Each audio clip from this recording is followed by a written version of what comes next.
마켓나우 2부 시작하겠습니다. 시청자 여러분 안녕하세요. 이지혜입니다. 그래도 우리 시장이 바닥을 다지고는 있다라는 생각이 듭니다. 물론 뉴욕 증시 간밤에는 휴장이었습니다. 그리고 오늘 양시장은 엇갈립니다. 코스피는 4천을 좀 내주고 있는 상황인데 오늘 중소형주가 그래도 탄력적으로는 치고 올라가면서 장중 고점 부근에 위치하고 있는 상황이거든요. 지금 코스닥이 오르면서 900선 위에서 움직이고 있습니다. 수급에서 갈리는 듯합니다.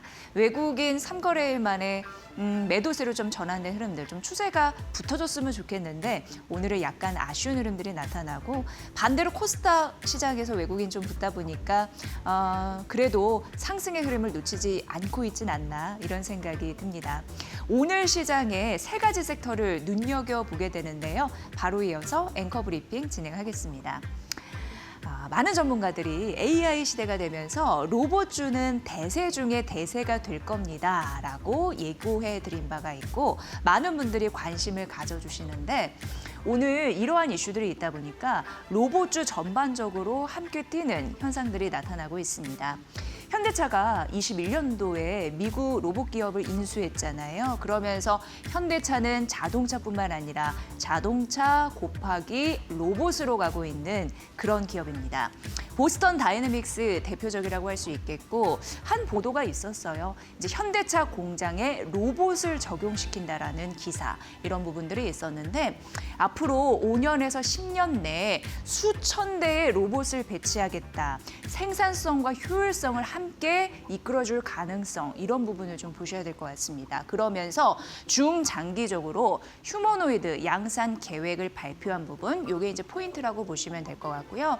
결과적으로 스마트 팩토리를 구축하는 첫 단계로 인식이 되고 여러 가지 인건비를 줄이고 로봇은 잠자지 않습니다. 24시간 내내 명령한 대로 수행을 착착 해나갈 수 있는데 24시간 가동이 되면 혁신성 플러스 생산성이 붙게 되니까 그런 부분으로 로봇을 활용하는 기업들의 움직임이 발빨라지고 있는 상황이고요. 현대차 같은 경우에는 미국의 관세에 대응하기 위해서 분주하게 전략을 구축하고 있는 상황인데 로봇을 활용하면서 공장 이런 부분으로 돌리면서 그런 부분을 극복해 가지 않을까라는 생각이 있는 거고 삼성증권에서는 또 의미 있는 분석을 내놨더라고요.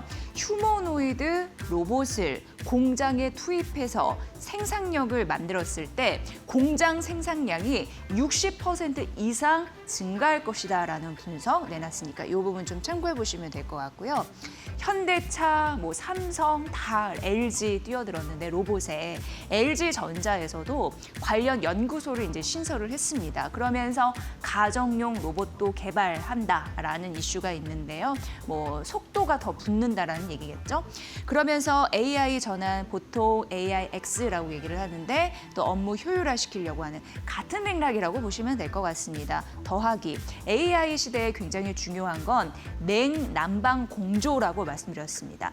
열이 많이 나니까 그걸 식혀줄 수 있는 그런 부분도 굉장히 중요한데 그래서 액체 냉각 이런 부분으로도 관련주 부각받기도 했었죠. 어쨌든 그런 부분으로도 앞으로도 신경 쓸 것으로 예상이 되고 사업 기회를 모색하고 있다라는 시그널을 막 주고 있는 상황입니다. 오늘 로봇주 뛰고 있는 흐름들이 각 기업들이 발빠르게 로봇을 차용해서 활용하고 있다는 데에서 찾을 수 있다는 점 좀 말씀드리겠습니다. 두 번째 보면요. 다음 페이지 넘어가 보도록 하겠습니다. 바이오주도 사실 증시가 조정받았을 때 반도체가 꺾였을 때 조용히 고개를 내밀고 부각받았던 섹터가 있었더니 그건 당연히 이제 바이오 섹터 되겠습니다. 미국 빅테크 같은 경우에도 5% 정도 조정을 받았을 때 빅파마가 신고가를 치는 흐름들이 나타나면서 자금의 순환이 됐던 그러면서 빅바이오텍, 빅파마 이런 기업들이 눈여겨봤던 그런 이유가 바로 이쪽에 있지 않았나 싶었고 실제로도 수익률 데이터에서도 볼 수 있어요. 한 달 수익률 상위 20개 중에 19개가 바이오 테마였고 왜 바구니로 사는 ETF 전략 같은 경우에서도 바이오 테마주 ETF가 월등히 수익률을 기록했다는 점도 알 수 있었습니다. 국내 헬스케어 업종은 반도체 다음에 시총이 큽니다. 350조.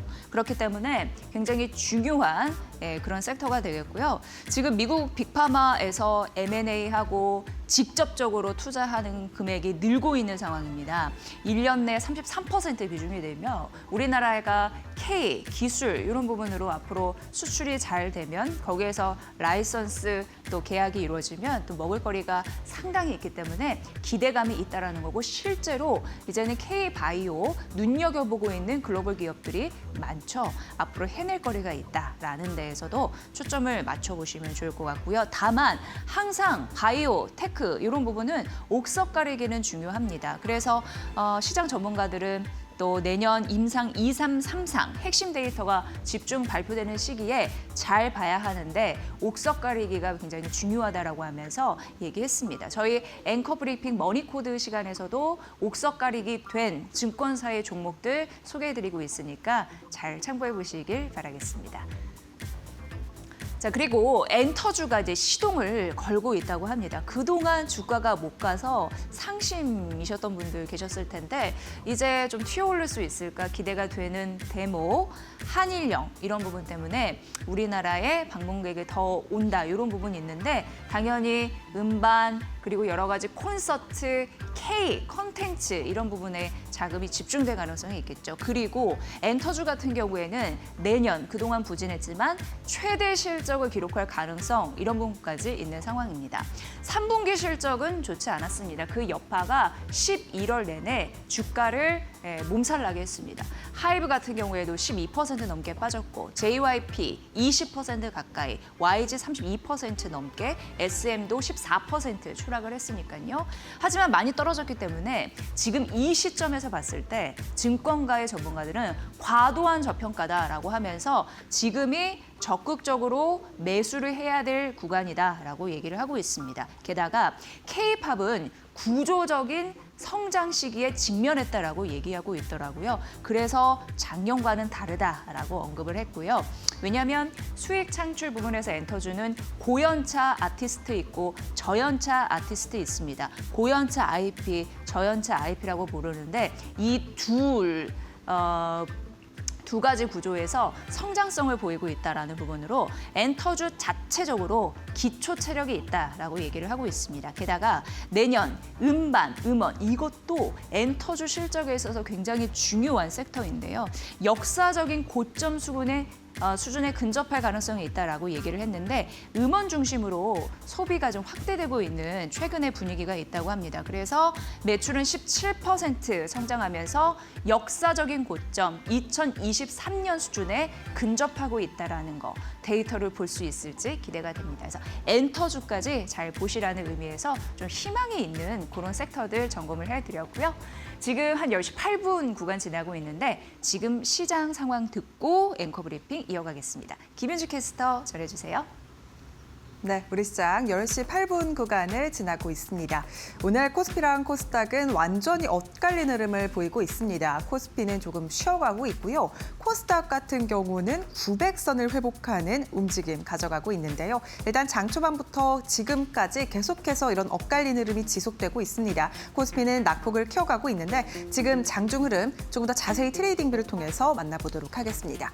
일단 전반적으로 봤을 때 오늘 빨간불 켜면서 하락하는 종목이 조금 더 많습니다. 코스피 시장 안에서는요. 일단 그간 시장을 이끌었던 반도체주 그리고 AI 밸류체인 관련주들이 오늘 조금 쉬어가는 모습을 보이고 있는데 간밤 일단 미국 시장이 추수감사절로 쉬었습니다. 오늘 우리 시장 반도체주들이 조금 쉬는 움직임 함께 가져가고 있는데 삼성전자가 2% 넘게 하락하고 있는 상황이고요. SK하이닉스도 2%대 낙폭을 가져갑니다.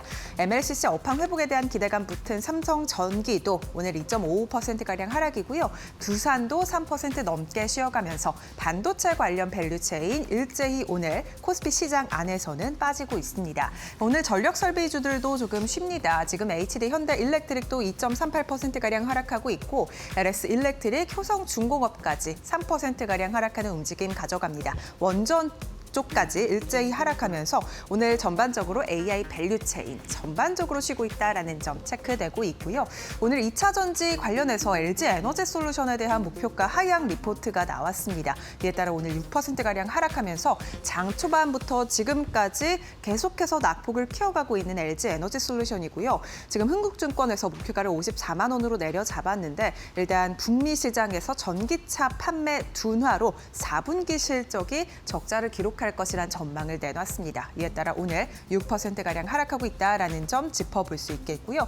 오늘 시장 안에서 튀어오르는 건요. 코스닥 시장도 마찬가지고 코스피 시장도 로봇 관련주들이 일제히 오르고 있습니다. 지금 특히 보스턴 다이내믹스와 기대감 함께 가지고 가고 있는 현대자동차 그리고 현대그룹주들이 일제히 코스피 시장 안에서 튀어오르고 있는데 현대오토웨보가 큰 상승률을 기록하고 있고요. 현대모비스도 2%가량 상승, 현대자동차도 0.38%가량 오름세입니다. 일단 현대 관련된 그룹주들이 오늘 코스피 시장 안에서 주목을 받고 있고 로봇 관련 모멘텀을 받고 있습니다. 그리고 또 SK그룹주까지 오늘 주목을 받고 있는데 일라이릴리의 마운자루가 국내에서 생산을 시작한다는 단독 보도가 나왔습니다. 이에 따라 SK그룹과 함께 협력을 진행할 것이라는 보도가 나왔는데 오늘 SK보통주가 4% 넘게 오름세고요. SK바이오사이언스도 급등하는 흐름 가져가고 있다라는 점 체크해드리도록 하겠습니다. SK바이오사이언스 4.68%가량 오름세입니다. SK바이오팜까지 1%가량 오르면서 오늘 전반적으로 SK그룹주의 훈풍이 불고 있는 상황이고요. 그 외에 그간 시장을 이끌었던 종목들 그리고 업종들은 쉬어가고 있다라는 점이 특징적입니다. 또 네이버도 오늘 추가적인 하락세를 보이고 있습니다. 2.58%가량 빠지고 있는데 네이버 같은 경우에는 지금 두나무와의 합병으로 영업이익단의 시너지가 날 것이라는 전망은 꾸준히 나오고 있지만 지금 두나무가 어제 업비트 해킹 사태가 불거지면서 네이버의 주가까지 함께 빠지고 있다라는 점 특징적으로 잡아볼 수 있겠습니다. 코스닥 시장도 열어보시죠. 오늘 코스닥 시장은요, 지금 앞서 보신 것처럼 코스피 시장과는 완전히 다른 색깔, 다른 분위기를 연출하고 있습니다. 지금 보시는 것처럼 일제히 초록불 켜면서 전반적으로 상승하고 있는 추세를 가져가고 있고 업종별, 종목별로도 상승하는 종목이 훨씬 더 많습니다. 지금 제약바이오 업종 일제히 초록불 켜고 있는 가운데 로봇, 그리고 반도체 소부장, 2차 전지, 엔터, 화장품까지 전반적으로 코스닥 시장 안에서 상승 탄력이 붙고 있는데요. 일단 12월 들어서 유동성 확대 기대감이 중소형주, 그리고 성장주 위주의 상승을 이끌고 있습니다. 12월에 1일부로 QT가 종료되고요. 여기에 12월 금리 인하까지 더해진다면 유동성이 확대될 것이라는 기대감이 시장에 강하게 퍼지고 있고요. 오늘 그래서 코스피보다는 코스닥의 중소형주 단에서의 상승이 강하게 나타나고 있습니다. 특히 오늘 제약바이오 업종 일제히 오르는 가운데 펩트론이 약 20%가량 오르고 있는데요. 펩트론 같은 경우에는 앞서 말씀드린 것처럼 이 일라이릴리와의 일라이릴리가 GLP-1을 국내에서 생산한다는 것을 지금 CDMO 관련해서 펩트론이 생산할 수도 있다라는 보도가 나오면서 19%가량 급등하고 있고요. 또 12월 초에 일라이릴리와 스마트 대포 플랫폼 본계약 기술 이전 체결 가능성까지 거론되면서 현재 시간 19%가량 급등하고 있습니다. 그리고 오늘 제약바이오 일제히 오르는데요. 추가적인 기술 수출 기대감이 붙고 있는 종목들 위주로 급등하고 있습니다. ABL바이오 7% 넘게 오르고 있고 리가켄바이오사이언스도 오르고 있고요. 오늘 미용 의료기기단도 좋은데 지금 소비재 관련 쪽으로 주가 흐름이 좋습니다. 파마리서치 8% 넘게 급등, 클래시스도 7% 넘게 오르고 있고요. 화장품주 쪽도 좋습니다. 화장품 지금 네이처셀, 코스메카 코리아까지 코스메카 코리아 4% 넘게 튀어오르고 있네요. 지금 소비재 관련된 종목들이 계속해서 한일령에 대한 수혜 쪽으로도 주목을 받고 있고 고환율에 대한 수혜 기대감도 함께 붙고 있다라는 점 짚어드리도록 하겠고요. 오늘 또 엔터주가 정말 좋습니다. 일단 엔터주, JYP 엔터테인먼트, YG 엔터테인먼트까지 3% 넘게 오르고 있는데 11월 한 달 동안 엔터주의 수익률이 정말 부진했습니다. 특히 상승률 같은 경우에 JYP 엔터테인먼트는요. 11월 동안 약 14%가량 빠졌고요. YG 엔터테인먼트는 거의 19%가량 하락했습니다. 이렇게 지지부진한 움직임을 가져갔던 엔터주기 때문에 일단 하나증권에서 어제 그간 너무 낙폭이 과했다는 리포트를 냈고요. 앞으로 BTS의 컴백 그리고 빅뱅의 컴백이 내년 예정이 되어 있기 때문에 주가가 우상향할 수 있는 조건은 갖춰졌다라는 리포트가 나왔습니다. SM 엔터테인먼트까지 오늘 2%가량 오름세 보이고 있습니다. 그리고 오늘 엔캠도 특징적으로 13%가량 오르고 있습니다. 엔캠 같은 경우에는 CATL과 전에 공급 계약 1.5조 원가량의 공급 계약 지금 논의를 하고 있다는 소식이 주가를 끌어올리고 있는 상황입니다. 지수도 함께 열어보시죠. 오늘 지수 보시면요. 일단 코스피 시장은 전반적으로 쉬고 있습니다. 1% 넘게 하락하고 있는데 장 초반보다 지금 더 낙폭을 키우고 있는 상황이고요. 전장 대비해서 45포인트가량 빠지고 있습니다. 일단 오늘 코스피와 코스닥에는 수급이 엇갈리고 있다라는 점이 지수 자체적으로도 크게 나타나고 있습니다. 코스피는 1%가량 빠지고 있는데 코스닥은요. 2.8% 넘게 급등하고 있습니다. 오늘 900포인트 회복에 성공했고 905포인트 재회복에 성공한 코스닥인데요. 점차 상승폭을 늘려가고 있는 코스닥 시장이고 코스피 시장은 낙폭을 키워가고 있습니다. 매매 동향으로 조금 더 자세한 흐름 잡아보시죠. 일단 오늘 코스피에는요. 외국인의 순매도가 거셉니다. 지금 어제까지 3거래 연속 코스피 시장을 사들였던 외국인이 오늘 약 6천억가량 팔고 있습니다. 외국인의 순매도가 나오면서 지수가 밀리고 있는 상황이고요. 장 초반 기관도 매도를 했었는데 현재 시간 기준으로 순매수가 전환이 됐고요. 전환 이후 매수폭을 키우면서 1,300억가량 사들이고 있습니다. 개인은 장 초반부터 지금까지 순매수 기조 유지 중입니다. 코스닥 시장도 열어보시죠. 오늘 코스닥은 외국인과 기관의 쌍끌이 매수세가 들어오고 있습니다. 지금 메이저 주체 수급이 코스닥 시장에 들어오면서 약 3%가량 급등세를 연출하고 있는 상황이고요. 외국인과 기관의 수급 합쳐서 약 5천억가량 코스닥 시장에 들어오고 있습니다. 개인만의 순매도가 나오고 있는 상황이고요. 오늘 코스피와 코스닥에는 외국인의 시선이 엇갈린다라는 점을 특징적으로 잡아볼 수 있겠습니다. 지금까지 시장 상황 열어봤습니다. 네이버와 두나무의 그 합병 소식 어제 있었습니다. 그런데 어제 네이버가 4% 빠졌고 추가적으로 오늘 2% 떨어지고 있는 와중에 굉장히 또 의미 있는 리포트가 나와서 함께 좀 소개를 해드릴 거고요. 일단 네이버 파이낸셜과 두나무가 합병을 이제 공식화한 거 어제 시장이 좀 들썩였잖아요. 이례적인 빅테크와 가상 자산의 합병이다 이렇게 보시면 될 것 같고 주식 교환 비율이라고 해서 1대 2.54가 나왔습니다. 이게 뭐냐면 두나무 주식 한 주를 갖고 계시면 네이버 파이낸셜, 그러니까 네이버 페이가 되겠죠. 2.54주를 갖게 된다라고 보시면 되고 이렇게 되면서 두나무가 100% 자회사로 들어가게 되는 그런 구조가 됐습니다. 이해진 의장이 어제 굉장히 다양한 그리고 의미 있는 발언을 해서 이게 시장에서 또 기사거리가 많이 됐습니다. 네이버가 AI와 웹3 시너지를 발휘해야 그리고 앞으로 시장 선점을 할 것이다라는 얘기를 했는데요. AI는 아실 것 같고 웹3는 도통 모르겠다, 봐도 모르겠다 하시는 분들을 위해서 좀 얘기를 해드리겠습니다. 웹 1.0이 있습니다.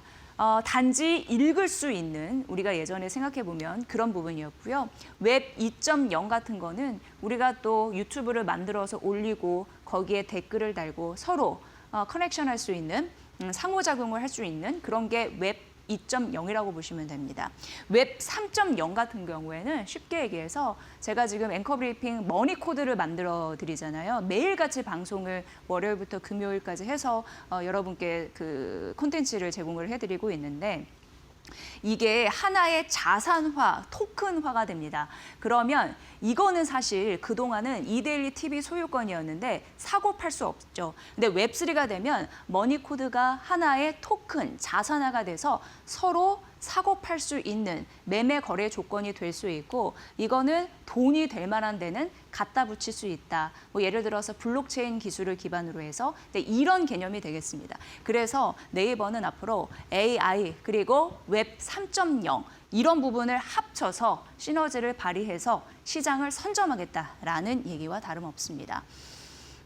또 얘기했습니다. 이해진 의장 같은 사람이 좀 많이 나왔으면 좋겠어요 라고 칭찬 일색이더라고요. 이런 합병 구조에서는 어쨌든 그 질문이 나왔는데 왜냐하면 자신의 지분을 희석해서 이러한 결과를 만들어낸 거거든요. 그런데 그 질문에 대해서 나의 지분은 중요하지 않다. 기업의 생존이 더 중요하다. 이런 얘기를 했습니다. 그리고 네이버는 항상 기회 그리고 성장의 도약 그 발판에 있어서 좋은 그 기업을 인수해서 합병해서 성장해 왔기 때문에 지금 이러지 않으면 결국 굉장히 작고 초라한 기업으로 남을 것이기 때문에 이것은 생존의 위기에서 나온 결정이었다 이런 얘기를 했습니다.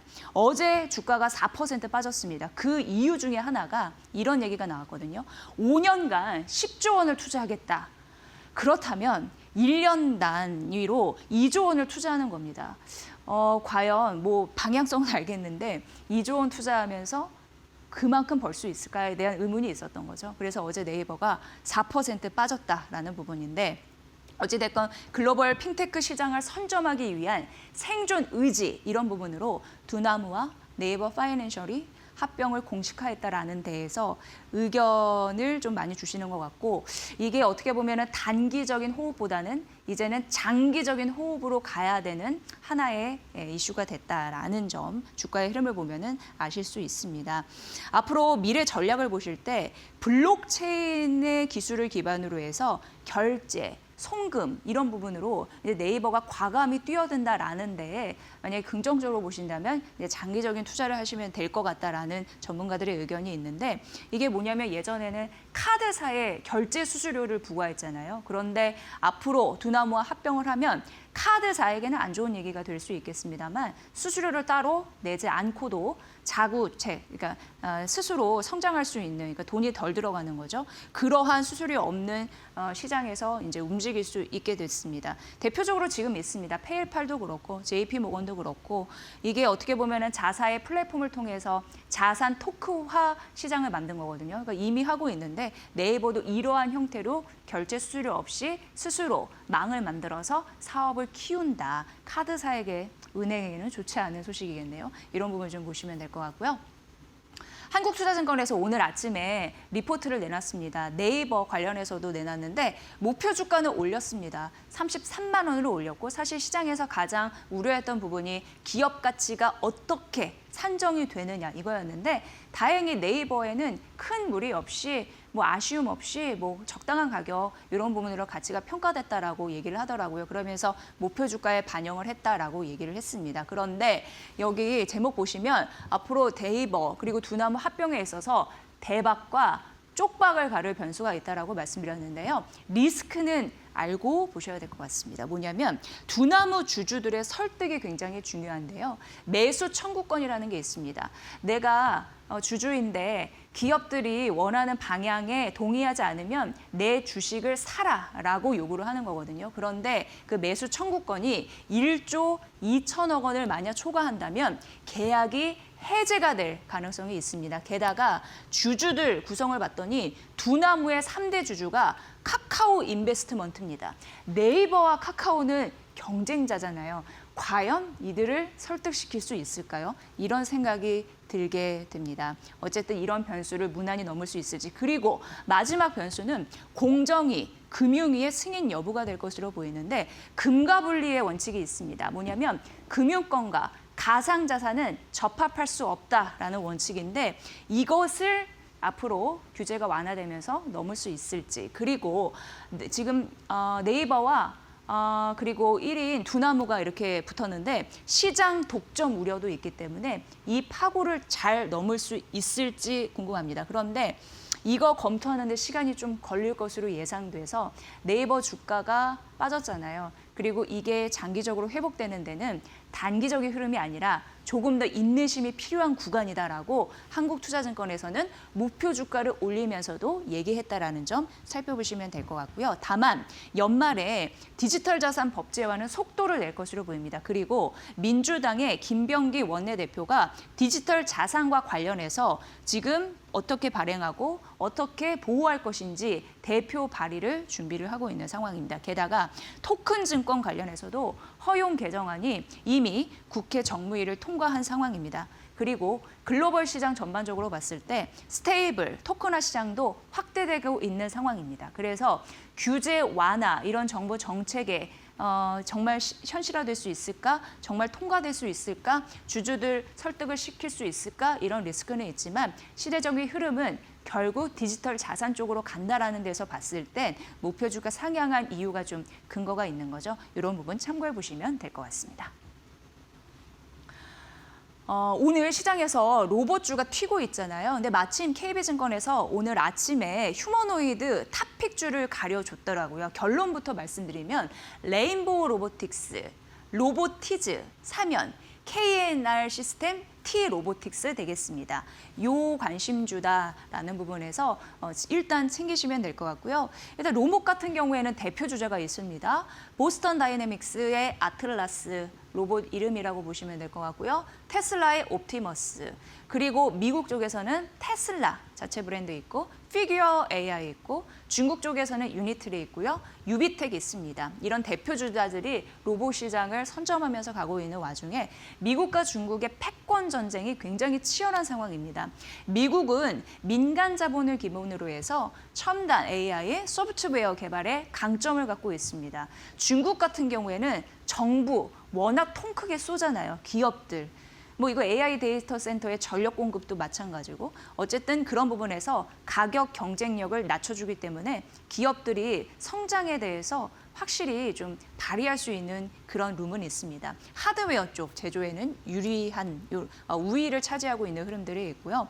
지금 삼성전자에서 2월에 미래 로봇 추진단을 신설을 했습니다. 그러면서 산업, 서비스, 휴머노이드 전방위적으로 R&D 연구 개발을 하고 있는 상황이고요. 레인보우 로보티스 이제 삼성 쪽이잖아요. 2028년 휴머노이드 로봇 상용화 계획도 갖고 있습니다. 현대차 같은 경우에는 26년부터 30년까지 125조를 투자하는데 그중에 절반 50조 원을 AI, 전동화, 로봇에 투자를 합니다. 그러니까 로봇에 투자를 많이 한다라는 데에서도 투자 포인트가 있습니다.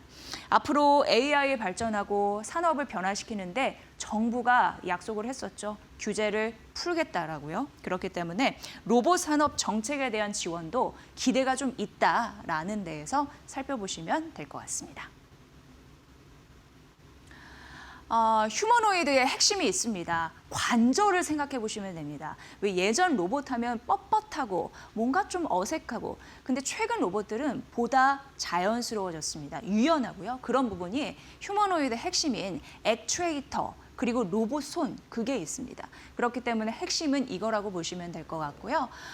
어쨌든 복잡한 구조, 제어를 어떻게 하고 감각적으로 어떻게 표현할 것인지 다 연관된 부분이라고 보시면 될 것 같고요. 휴머노이드 시장이 급성장할 것으로 예상이 되는데 로봇은 크게 5종으로 5종으로 분류가 됩니다. 산업용 로봇 있고 협동 로봇 있고 물류 로봇 있고 서비스 로봇 있고 휴머노이드 로봇 있는데 그중에 휴머노이드 로봇이 시장의 성장세가 가파르게 올라갈 것이다라는 가능성 언급을 한 거고요. 우리나라 보더라도 내년 3월에 이제 노란 봉투법 이게 시행이 됩니다. 그때 이게 이제 통과가 되고 나서 로봇주가 확 튀는 흐름들이 있었잖아요. 어쨌든 글로벌 빅테크나 국내 대기업들이 로봇에 투자하고 M&A를 하면서 시장 성장 발판을 마련할 것으로 강력하게 예고되는 바 KB증권에서는 휴머노이드 로봇을 반드시 봐야 된다라고 제언하고 있으니까 살펴보시면 될 것 같습니다. 대신증권에서 이제 시장을 12월을 본격적으로 대비를 하셔야 되잖아요. 다음 주가 이제 12월입니다. 일단 조정은 끝인가요? 라는 질문에 대해서 답을 했더라고요. 긍정적으로 답을 했습니다. 물가, 고용 데이터는 상대적으로 견조하고 시장 변동성, 뭐 하루 내리고 뭐 이런 흐름들은 있겠지만 통화 완화 기대는 재부각될 것이다 라는 얘기. 그러니까 어쨌든 시장 유동성에 대해서는 긍정적으로 바라본 거고요. 연내 차기 연준장에 대한 발표 불확실성도 이미 좀 어느 정도 제기가 됐고 QT 종료, 이거는 이제 이후 대담 시간에 좀 설명을 해드릴 텐데 양적 긴축 관련된 이슈, 이런 부분도 불안이 어느 정도 완화가 됐다라고 얘기를 했습니다. 그래서 결론적으로 위험 선호 그런 부분은 기대가 된다라는 얘기를 했고요. 한국투자증권에서는 이거 다 오늘 아침에 나온 증권사 리포트인데 외국인 더 팔까에 대해서 환율하고 좀 연결을 지었더라고요. 일단 11월 사실 돌아가 보면 9월과 10월은 외국인이 반도체를 좀 대거로 사들였는데 11월 같은 경우에는 매도가 좀 확대됐거든요. 게다가 10월은 미국계 자금의 이탈 부분도 확인이 됐습니다. 그런데 한국투자증권에서는 11월에 미국계 자금 이탈은 추세적으로 제한이 될 거라고 얘기했거든요. 그 얘기를 원화, 환율과 좀 비교해서 얘기를 했습니다.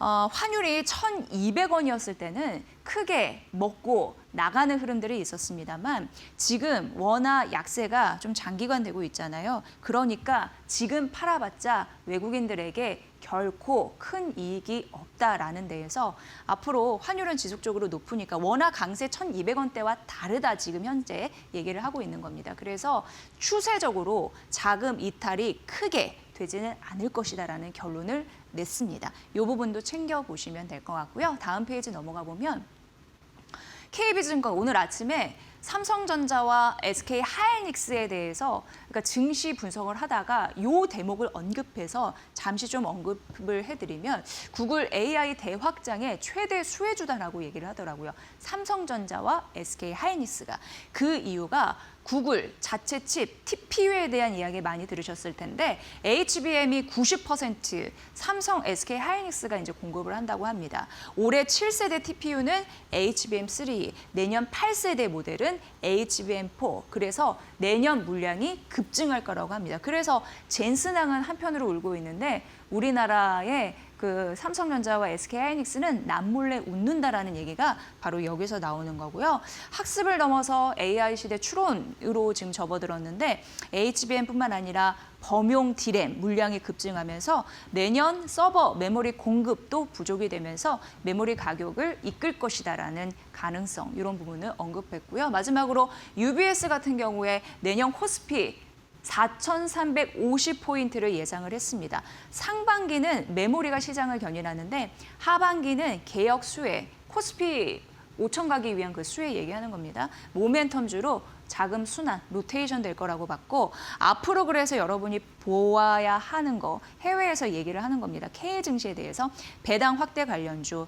자사주 비중 높은 관련주, 배당세를 감면해주는 관련주가 유망하다라고 얘기를 했습니다. 그리고 한국 추가 금리 인하 가능성은 1회 정도라고 분석했으니까 이 부분 살펴보시고요.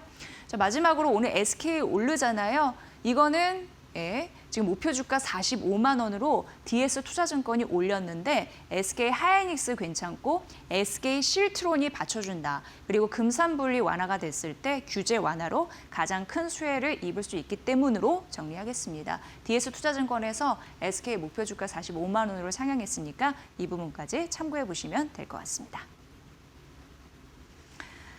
네, 오늘 중소형주가 강합니다. 이난희 이데일리 온 파트너는 오늘 시장 어떻게 보는지 여쭤볼게요. 파트너님 반갑습니다. 예, 안녕하십니까. 네, 오늘 시장 어떻게 보이세요? 예, 자, 오늘 시장은 어제 미국 시장이 휴장이었잖아요.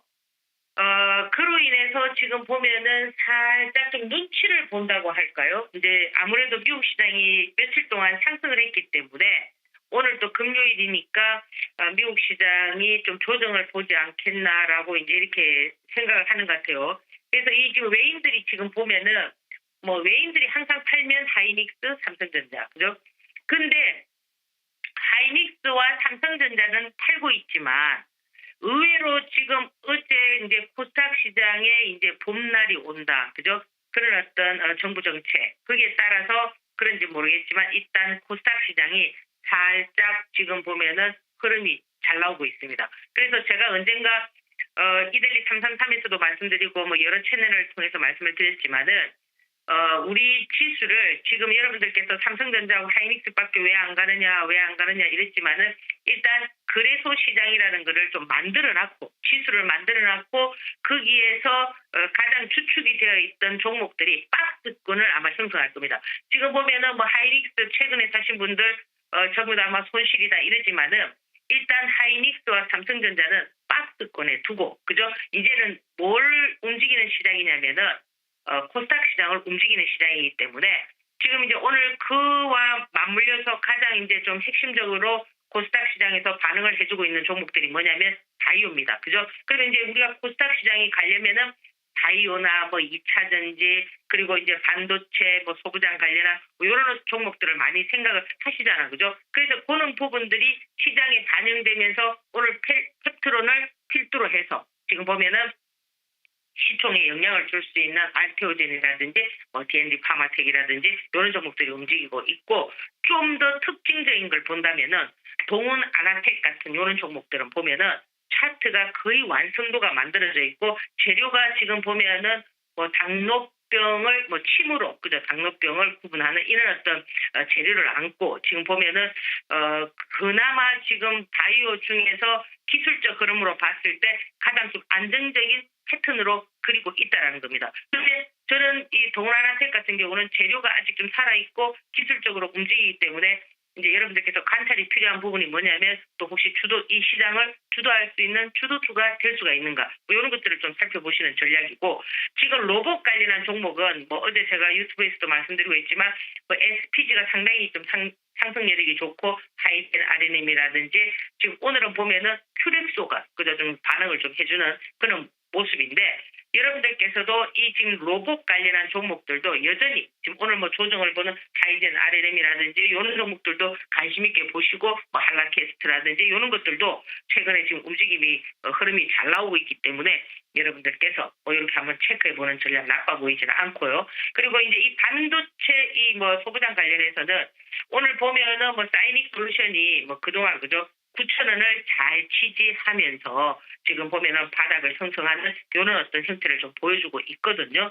그래서 이런 종목들은 뭐 물론 어떤 지금은 여러분들께서 코스닥 시장에 있는 종목들을 손절 라인을 잡으면 안 돼요. 아시겠죠? 어차피 시장이라는 것은 순환하고 중소형 종목들이 활발하게 움직일 때는 그 밑에 있는 뭐 흘러내려 있던 종목들도 상당히 지금 보면 흐름들을 갖출 수 있는 그런 어떤 재료 가치들이 있기 때문에 이제 코스닥 시장이 오기 때문에 그동안 여러분들 마음고생 많이 하셨겠지만 이 코스닥 이 시장이 좋다라는 거는 코스닥 시장이 싹 불붙게 되면은 시장이 전체적으로 좋아 보입니다. 지금까지 지수가 4,000포인트까지 가도 시장이 좋다라는 느낌을 못 받았던 것이 왜 그러냐면은 삼성전자와 하이닉스만이 시장을 주도했기 때문에 여러분들이 많이 소외되고 이랬지만 이제는 여러분들께서 여러분들이 가지고 계시는 중소형 종목들도 상당한 흐름이 나올 수 있기 때문에 좀 기대를 하셔도 되지 않겠나 이렇게 봅니다.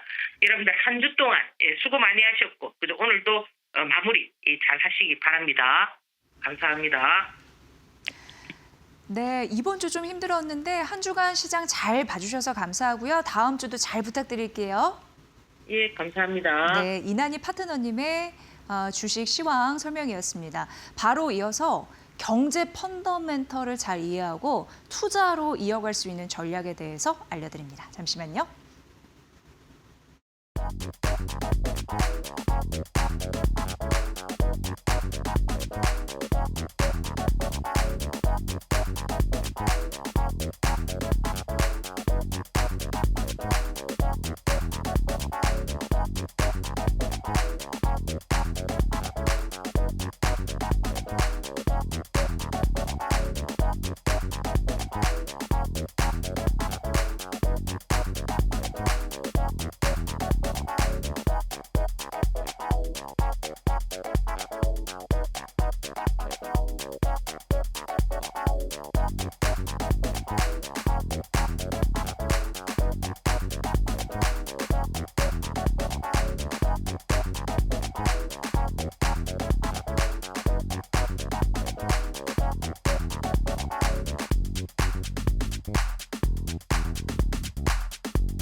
AI 투자 열기가 다시 불붙었지만 시장에선 버블 붕괴 우려가 커지고 있다. 그 중심에는 오라클이 있다. AI 인프라 확장에 공격적으로 뛰어든 오라클의 신용 부도 스와프, 즉 CDS 프리미엄, 이 3년 만에 최고치를 기록했다. 5년 만기 CDS는 1.25%포인트까지 치솟았고 단기적으로는 1.5%를 넘어설 것이란 전망도 나온다. 이는 2008년 금융위기 수준에 근접한 수치다. 블룸버그에 따르면 오라클은 스타게이트 프로젝트 등으로 막대한 자금 조달이 필요한 상황이지만 부채 의존도가 높아 AI 거품이 꺼질 경우 타격이 클 수 있다. 시장은 오라클을 AI 버블의 바로미터로 보고 있다. 한편 엔비디아도 순환 거래 재고 논란을 적극 해명하며 AI 거품이 아니다라는 방어에 나섰다.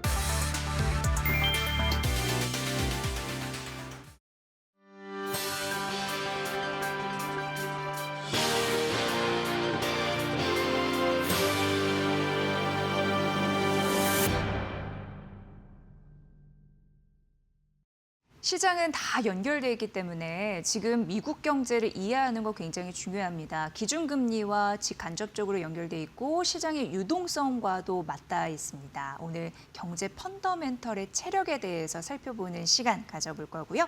김영진 SPM 리서치 대표 모셨습니다. 어서 오세요, 대표님. 네, 안녕하십니까. 네, 반갑습니다. 지난주부터 얘기가 좀 많이 나왔던 부분이 FOMC에서 이제 중요했던 부분이 12월 1일부로 QT가 마무리된다라는 건데 시청자들 분께서 QT가 도대체 뭐고 뭘 마무리를 한다는 건지 약간 어려울 수 있어요. 그래서 그렇죠. 좀 분석 좀 부탁드릴게요. 예, 이제 12월이 며칠 안 남았습니다. 네. 이제 어제는 뉴욕 시장 휴장이었고요. 오늘 반장만 지나면은 이제 12월입니다. 네. 그런데 12월 들어서 첫날부터 바뀌는 게 QT가 종료된다라는 것이거든요. 그러니까 위기 상황 때 돈을 풀었는데 QE로 풀었는데 그걸 걷어들이는 작업을 계속 그동안에 해왔습니다. 네. 그거를 종료하겠다라는 것입니다. 빨아들이는 거를 그만하겠다. 그렇죠. 예. 그러니까 예전에 맨 처음에 시작했을 때는 그 QT가 금액이 컸습니다. 뭐 월 900억 달러까지도 한 그런 경우가 있었는데 네. 그게 계속 줄어들면서 최근에는 그 한 절반 이하로 한 400억 달러 규모로 월 400억 달러 규모로 줄어들었거든요. 네. 근데 이제 그나마 그것도 이제 빨아들이는 걸 중단하겠다라는 것입니다. 그래서 그 규모를 한번 이 그림으로 놓고 이렇게 보시면은 위에서 고점에서 이렇게 쭉 내려오는 모습을 우리가 관찰할 수 있는데요. 쭉 감소하는 폭이 각도가 점점 줄어들잖아요. 예. 앞에서는 확 떨어졌다가 지금 줄어들고 있는데 이게 고점이 어디에서 시작됐냐면은 8조 9,700억 많죠, 금액이. 예. 그리고 이제 이 저점까지 내려온 게 6조 5,600억 정도. 그러니까 전체적으로 놓고 봤을 때 한 2조 4천억 정도가 감소가 된 거죠. 근데 우리가 최근에 이제 달러 환율 뭐 많이 올라간다 뭐 이런 얘기 나오잖아요. 예, 예, 그리고 예. 달러 인덱스 자체도 또 반전해서 올라가는 그런 모습이 보이고 있고요. 이렇게 그동안에 달러를 빨아들인 것도 그중에 또 한 역할을 한 게 아닌가 그렇게 또 생각이 됩니다. 물론 우리나라 환율이 그것 때문에 뭐 움직였다 이렇게 볼 수는 없겠지만 예. 그것만으로 움직인 게 아니라 이런 요소도 작용을 했고 또 달러 인덱스 자체도 어느 정도 턴해서 올라가는 그런 모습이 나타날 수 있었던 요인 중에 하나다 이렇게 볼 수 있을 것 같습니다. 네. 그러면 이렇게 다 줄이지 않고 다 빨아들지 않고 이렇게 딱 멈추는 이유는 어디에 있다고 보세요? 그렇죠. 여기 예. 보시면은 아까 본 예. 그래프에서 보시면은 이렇게 확 늘어나는 이런 구간이 있어요. 2008년에도 확 늘어난 구간이 있죠. 예. 그리고 2020년 팬데믹 위기 때도 확 늘어났죠. 그 다음에 올라가는 속도는 좀 천천히 올라간단 말입니다. 위기 때는 돈을 왕창 이렇게 한꺼번에 많이 넣죠. 그리고 나서 그다음에 이제 경제 부양 조치를 위해서 이렇게 천천히 들어가는 겁니다. 예. 근데 지금 내려오는 걸 보면은 거의 올라가는 속도하고 비슷하게 내려오고는 있는데 그게 내려오는 게 이 급하게 넣었었던 그 금액 상단 정도에서 멈추죠. 그게 이번에 2020년 때 넣었었던 그 자금뿐만이 아니라 예. 그 이전에 2008년 금융위기 때 있었죠. 그때 넣었었던 그런 경우도 이 QT를 하다가 오히려 지금보다도 더 높은 곳에서 멈췄거든요. 그래서 네. 위기 때 넣었었던 돈, 그거를 다 감소시키지 못하고 있는 게 사실입니다. 근데 사실 우리가 이 빚지면 갚기가 되게 힘들잖아요. 네, 근데 금리도 이제 높잖아요. 그렇죠. 예. 금리도 높고요. 예. 그래서 이걸 다 갚으면 좋겠지만 예. 그 빚 갚기가 그렇게 쉬운 게 아니죠. 이게 줄이는 것도 그동안에 부작용을 좀 많이 일으켰거든요. 네네네. 줄이면서 아까 달러 인덱스 얘기도 했는데 그래서 이렇게 줄이는 거를 더 진행을 시키면은 이제 부작용이 더 심해질 수 있다. 단기 자금 시장이 좀 경색되는 그런 모습이 나타나고 있기 때문에요. 그래서 이것까지 다 줄이면 좋겠지만 예. 그거는 향후에 이제 뭐 재정 적자 줄이면서 돈이 남아 돌면은 갚을 수가 있겠지만 예. 지금 당장에는 이거 갚기가 좀 힘들어 보이고 단기 자금 시장을 감안하면 이 정도에서 멈추는 게 괜찮겠다. 예, 맞겠다 이렇게 생각이 됩니다. 네. 그래서 축소를 결정하기로 했고 그게 코앞입니다. 12월 1일부터. 그렇죠. 네. 대차 대조표 말씀을 해주셨잖아요, 잠시. 네. 근데 연준에서 최근에 보면은 대차 대조표 확대 가능성을 언급하는 사례가 좀 있어요. 근데 네, 그렇죠. 대차 대조표라는 건 도대체 뭐고 이거를 왜 늘리려고 하는 건지. 그러니까 예. 아까 말씀드린 그 국채를 사서 페드가 샀잖아요. 네. 이제 재무부에서 발행을 하고요. 그 산 금액 자체가 자산에 들어갑니다. 그리고 유동성으로 우리가 생각하고 있는 은행 준비금이라고 불리우는 예. 그 계정이 그 항목이 이제 부채로 잡히고요. 아. 그게 이제 대차 대조표라고 얘기를 하는 것이죠. 네네네. 물론 다른 뭐 자본 계정도 있긴 있는데 금액이 워낙 작기 때문에 가장 큰 걸로 보면 그렇게 국채와 뭐 유동성 이렇게 볼 수가 있는 것이죠. 예. 그래서 대차 대조표라고 예. 얘기를 하는 것인데 저 감소를 시키다 보니까 아까 말씀드렸듯이 단기 유동성이 너무 좀 빡빡해졌기 때문에 그것을 저렇게 비교하면 될 것 같아요. 사람이 몸이 커지면 네. 뭐 여기 지방도 있겠지만 피도 좀 양이 많아지겠죠. 돌리는 유동성 자체도 경제가 커지면 예. GDP 규모가 점점 커지면 커질수록 커져야 되는데 이제 그것을 우리가 부채 같은 경우도 GDP 대비 얼마냐 이렇게 따질 수가 있잖아요. 근데 저런 대차 대조표 자체도 예전보다 규모가 경제가 커졌으면 유동성도 좀 더 커져야 되는데 그거를 고정된 수치로 생각을 해서 보통 아까 말씀드린 준비금 같은 경우가 3조 달러 정도가 그 이하로 내려가면 유동성이 부족하다 이렇게 느끼거든요. 근데 그건 예전 기준으로 놓고 봤을 때 그 3조 달러인데 지금은 아무래도 경제 규모가 커졌기 때문에 유동성이 더 필요하겠죠. 예. 그런데 지금은 그거보다 더 내려가 있는 상황이거든요. 그래서 그거를 보완하고 그 위로 좀 더 늘릴 수 있는 그러니까 페드가 그 국채를 살지 지금 방법은 여러 가지가 나오고 있는데요. 예, 예, 예. 가장 먼저 거론된 게 말씀하신 그 페드가 직접 국채를 매입해서 그 자산 계정을 늘리는 그러면서 또 그게 준비금 쪽으로 갈 테니까 자산과 부채 규모가 모두 다 동시에 증가하는 네. 그게 대차 대조표를 확장하는 개념.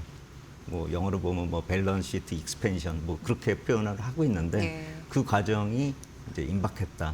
이 QT 종료 이후에는 그쪽으로 갈 가능성을 계속 얘기하고 있다. 이렇게 보시면 되겠습니다. 네. 그렇다면 국채 발행이 계속 증가하면서 그 부담을 느꼈던 거 그런 부분이 좀 줄어들 수 있다? 그렇죠. 이렇게 생각할 수 있나요? 그렇죠. 예. 이제 부담이 줄어들 수 예, 있다. 예. 그렇게 볼 수가 있겠고 예. 그것을 계속 얘기를 했었던 게 파월 의장도 그것을 이제 지난 FOMC 때도 얘기를 했었는데 그 이전에 보통 의사소통을 시장하고의 소통을 하는 그런 경우가 있는데 예. 존 윌리엄스 총재, 뉴욕 페드 총재도 얘기를 했었고요. 달라스 페드의 로리 로건 총재도 같이 얘기를 했었는데 이 익스펜션 과정이 필요하지 않을까. 그러니까 아까 말씀드린 혈액의 양을 늘리자. 그런 얘기는 공론화가 이미 됐었기 때문에 예. 시장에서 그다지 새로운 호재다 이렇게 보이진 않아요. 하지만 그게 이제 QT가 마무리된 다음에 그동안의 자금 경색 현상이 마무리된다라는 점을 감안한다면은 이러한 변화 자체가 시작됐다. 그게 시장에 좋은 시그널을 줄 수가 있을 것 같고요. 네. 또 하나는 SLR 규제 완화라는 게 있습니다. 그러니까 이건 자본 대비, 은행들이 자기 자본 대비 자산을 얼마나 가질 수 있는가. 그러니까 자산 같은 경우는 위험이 있는 것도 있고 없는 것도 있고 한데 이 SLR 규제 완화를 하면은 국채 같은 경우는 위험이 적기 때문에 예, 그거는 예. 이제 그 규제에서 빼버리자. 이제 이런 얘기가 나오고 있는데 만약에 이게 시행이 된다면은요. 최근에 이제 스테판 미란 이사가 FOMC 회의 임원으로 들어갔지 않습니까? 네. 이제 스테판 미란 이사 같은 경우는 이쪽을 또 주장하고 있습니다. 대차 대조표를 확장하는데 누가 채권을 살 거냐, 누가 채권을 사는 데 있어서 페드가 살 거냐, 아니면 일반 은행이 살 거냐 예. 이렇게 놓고 봤을 때 스테판 미란 이사는 이제 SLR 규제 완화를 통해서 은행이 사자 이 얘기를 하고 있는 것이죠. 결론은 같습니다. 밸런스 시트를 좀 늘릴 수가 있는데 그 누가 국채를 사느냐가 좀 다르다 이렇게 보시면 될 것 같고 또 하나는 이 캐비넷 셋 같은 경우가 이제 다음 페드 의장이 유력한 가장 그렇죠. 유력한. 이제 이분 같은 경우는 약간 좀 이게 결이 틀립니다. QT를 계속 하자는 거예요. 그러니까 여태까지 12월 1일에 중단을 하려고 했었던 그거를 하지 말자. 대신에 금리 인하를 세게 하자. 그러니까 12월부터 지금 25bp 인하가 예상이 되고 있잖아요. 그걸 뭐 50 그리고 내년에도 많이 하자.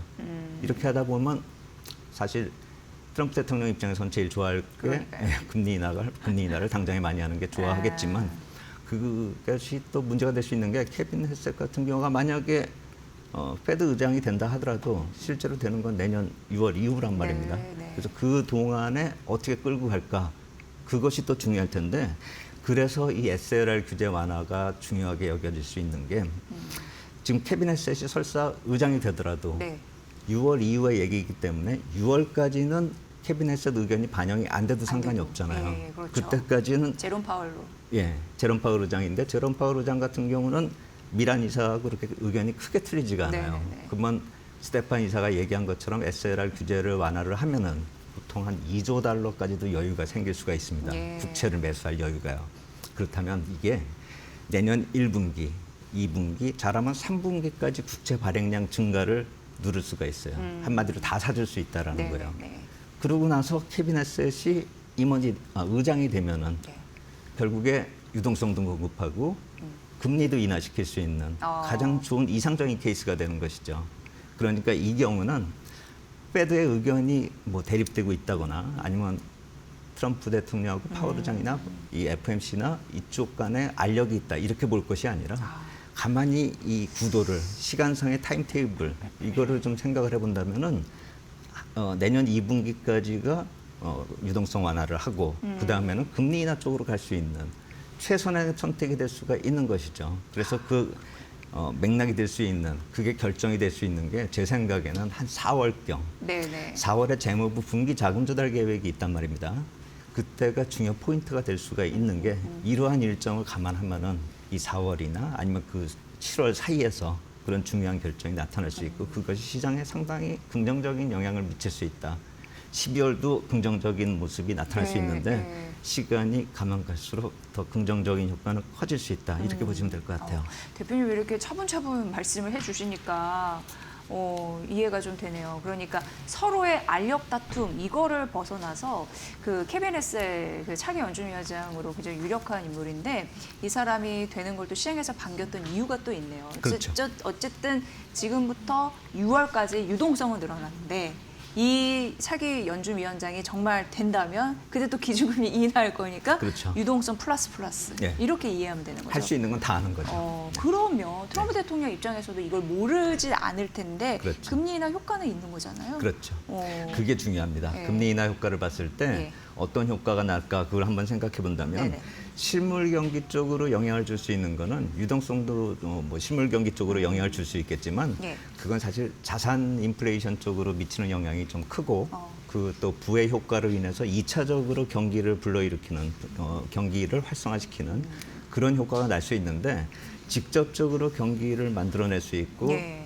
좀 계층별로 뭐 상위 계층도 그렇고 경제 하위 계층도 그렇고 모두 다 좀 유동성 효과와 더불어서 통화 정책의 긍정적인 효과를 느끼려면 금리 인하가 좀 적절하죠. 그러니까 아까 말씀드린 부의 효과는 부의 상위 계층 쪽으로는 금방 영향을 줄 수 있는데 네. 뭐 주식도 오르고 채권도 오르고 하면은 이게 좀 긍정적인 효과가 나타나겠죠. 근데 실질적으로 자산 계층 하위 계층 쪽은 중하위 계층 쪽은 이런 금리 쪽이 더 영향을 많이 받습니다. 예. 그걸 제가 표로 말씀을 드린 게 여기 모기지 금리가 금리 자체가 낮아지면은 모기지 금리가 낮아지면서 이 리파이낸싱 비율이 높아집니다. 네. 그러니까 이게 우리나라 말로 하면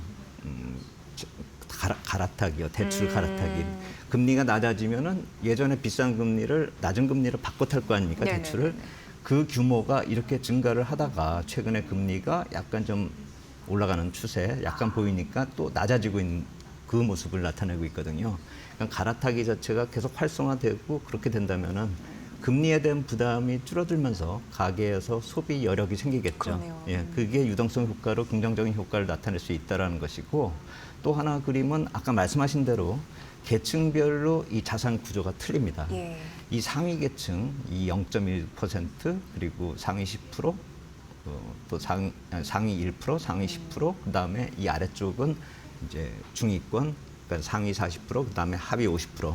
이 자산 구조로 보면은 이 위에 밝은 푸른색으로 나타난 게 부동산 비중입니다. 네. 그리고 갈색으로 나타난 게 증권요. 그러니까 증권, 주식하고 주식, 채권요. 채권. 그러다 네. 보니까 아까 말씀드린 대로 첫 번째로 부의 효과가 나타나려면 이제 유동성 공급을 하는데 그 긍정적인 효과는 상위 계층 쪽에서 많이 나타날 수 있다는 예, 것이죠. 주식과 예. 채권을 많이 가지고 그러네요. 있으니까요. 예. 하지만 금리를 낮춰가지고 긍정적인 효과는 이 아래 계층으로 가면 갈수록 넓어지죠. 주식하고 채권이 별로 없어요, 네, 아래쪽은요. 그러네요. 근데 부동산이 많죠. 그렇기 때문에 긍정적인 효과가 유동성 효과로 인해서 상위 계층을 먼저 긍정적인 효과를 주고 그런 부의 효과가 나타난 다음에 그 다음에 나타나는 게 금리 인하로 인해 가지고 이 아래쪽 계층까지도 유동성 효과를 느낀다, 통화 정책의 효과를 느낀다 하면은 가장 이상적인 케이스가 될 테고요. 네. 그리고 이게 리드 타임이 한 3개월 정도, 6개월 정도 걸리기 때문에 네. 중간 선거를 감안했을 때는 6월 정도께 금리 인하는 것도 트럼프 대통령한테는 가장 적절한 케이스가 되지 않을까.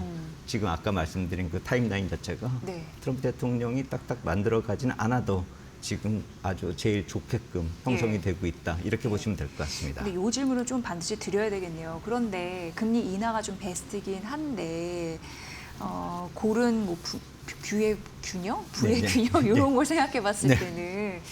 근데 금리 인하가 사실 쉽지는 않은 상황이긴 하고 우리나라 같은 경우에도 지금 하방 경직성 이런 건 좀 느껴지거든요. 아, 그렇죠. 네, 그건 어떻게 우리가 봐야 될지 마지막으로 좀 여쭤볼게요. 예, 그 관련돼 가지고 말씀을 드리려면은 예. 이 표가 가장 적절할 것 같습니다. 이 푸른색 선이요. 네. 기준금리고요.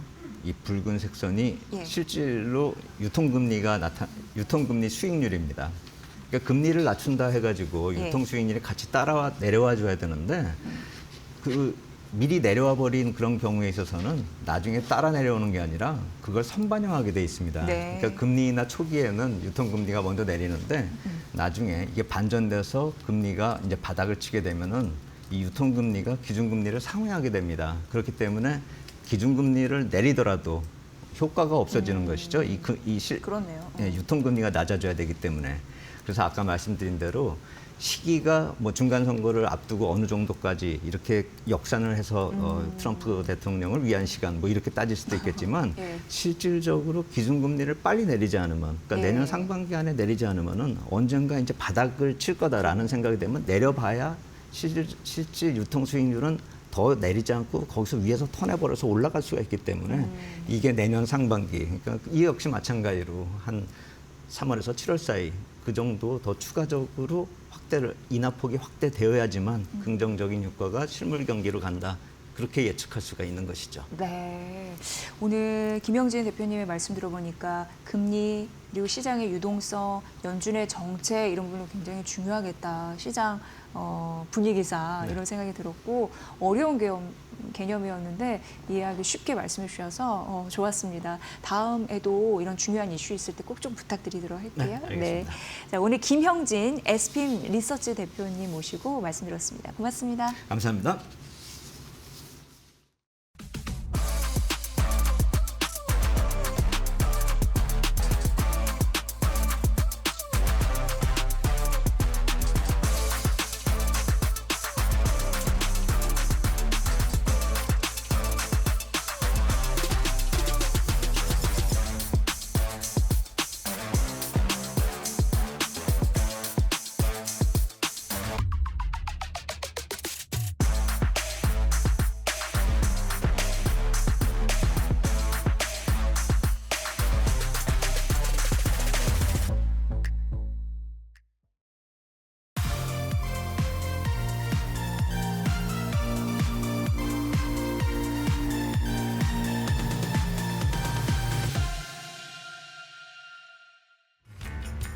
트렌드를 보면 돈이 보인다. 안녕하세요. 마켓나우 트렌드 속으로의 김수현입니다. 여러분, 혹시 반클리프 아펠이라고 명품 주얼리 브랜드 아시나요? 이 브랜드가 올해만 무려 가격을 3번이나 인상했다고 합니다. 대표 제품 아람브라 펜던트는 1,390만 원에서 1,440만 원으로 귀걸이도 425만 원에서 438만 원. 여기에 워치라인까지 3% 또 올랐습니다. 그런데 놀라운 거는요, 이렇게 우후죽순으로 값을 올려도 잘 팔린다고 합니다. 그만큼 지금 명품 중에서도 주얼리가 완전히 독주체제에 들어섰다는 뜻인데요. 명품 시장 전체를 들여다보면 전과는 기조가 많이 달라지고 있습니다. 한 조사에 따르면 올해 명품 소비액은 한화로 2,088조 원으로 작년과는 비슷하지만 무엇을 사는지 또 어디서 소비가 일어나는지가 완전히 재편되고 있습니다. 특히나 가장 눈에 띄는 변화는 제품군의 변화였습니다. 요즘은 주얼리의 시대라고 하는데요. 그 이유는 올해 금값이 많이 올랐잖아요. 그리고 또 주얼리는 가방과는 다르게 오래 쓰고 또 감정적 가치가 높다 보니 이러한 요인들이 모두 겹치면서 주얼리의 시대가 도래됐습니다. 반면 가죽 제품은 역성장, 스니커즈도 스포츠 브랜드로 수요가 넘어가며 둔화가 되고 있는데요. 그러면 도대체 누가 지금 명품을 사고 있는 걸까요? 이 조사에 따르면 중국과 일본, 유럽 시장은 둔화되는 반면 중동 시장이 확실한 성장 지역이라고 합니다. 두바이, 아부다비를 중심으로 현지 부유층 소비와 또 관광 수요가 폭발적이라고 하는데요. 여기서 한국의 주얼리 명품 시장은 또 어떨지 한번 살펴보겠습니다. 한국 주얼리 시장은 사실 극단적으로 두 개로 쪼개져 있습니다. 한쪽은 까르띠에, 불가리, 티파니 같은 글로벌 명품 브랜드가 차지를 하고 있고요. 또 반대쪽에는 이 종로 3가로 알고 계실 텐데요. 이 종로 3가 중심의 국산 주얼리가 담당하는 생활형 시장이 차지를 하고 있습니다. 문제는 국산 주얼리가 구조적으로 밀릴 수밖에 없는 조건을 가지고 있습니다. 금값이 오르면 가격이 크게 튀고 가공비가 고정돼 있어서 부가가치는 낮고 또 함량 품질 인증 제도가 약해 신뢰도가 떨어집니다. 브랜드 가치가 약하다 보니 리셀 가치도 낮고요. 또 여기뿐만 아니라 젊은 디자이너 인력 유입도 줄어서 혁신이 정체돼 있다고 합니다. 실제로 국내 주요 주얼리 업체 매출은 최근 5년간 반토막에서 3분의 1 수준으로 감소했습니다. 반면 글로벌 명품 브랜드는 어떨까요? 같은 금을 써도 프리미엄 값이 금의 가격을 방어하기 때문에 가격을 올려도 소비가 유지가 됩니다. 이게 바로 반클리프가 올해 3번 가격을 올려도 줄이 서는 이유일 텐데요. 그렇다면 명품 주얼리 기업 보실 때 어떤 점을 봐야 할까요? 우선 첫 번째, 가격 인상력입니다. 증권가에서 가장 많이 나오는 문장이 있는데요. 명품 기업 실적은 판매량이 아니라 가격 인상력이 결정한다. 모건 스탠리와 JP 모건도 주얼리 카테고리에서 가장 강한 가격 인상 유지력을 가진 기업이 성공적으로 분석을 하는데요. 두 번째는 지역 노출도입니다. 올해 유일하게 확실한 플러스 지역이 중동이기 때문에 중동 매출 비중이 높거나 해당 지역 확장을 빠르게 진행하는 기업은 실적 안정성이 높다는 평가를 받습니다. 이처럼 이제는 누가 더 많이 팔았나 보다는 어떤 경험을 어디에서 팔고 그리고 가격을 올려도 흔들리지 않는 브랜드력을 갖고 있느냐가 승부처입니다. 정리하자면 명품 시장은 지금 조용하지만 아주 거대한 재편이 시작되고 있습니다. 새롭게 도래된 주얼리의 시대에서 K 주얼리가 자리매김을 할 수 있을지 같이 지켜보시죠. 그럼 저는 다음 주에 또 재밌고 새로운 트렌드로 돌아오겠습니다. 안녕!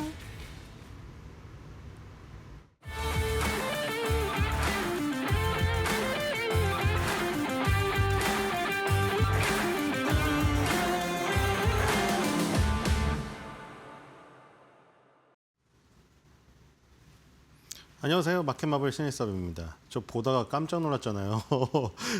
전혀 모르고 있다. 저 너무 놀랐네요. 자, 지금 주막에서 그 막걸리 따르는 주전자인 줄 알았어요.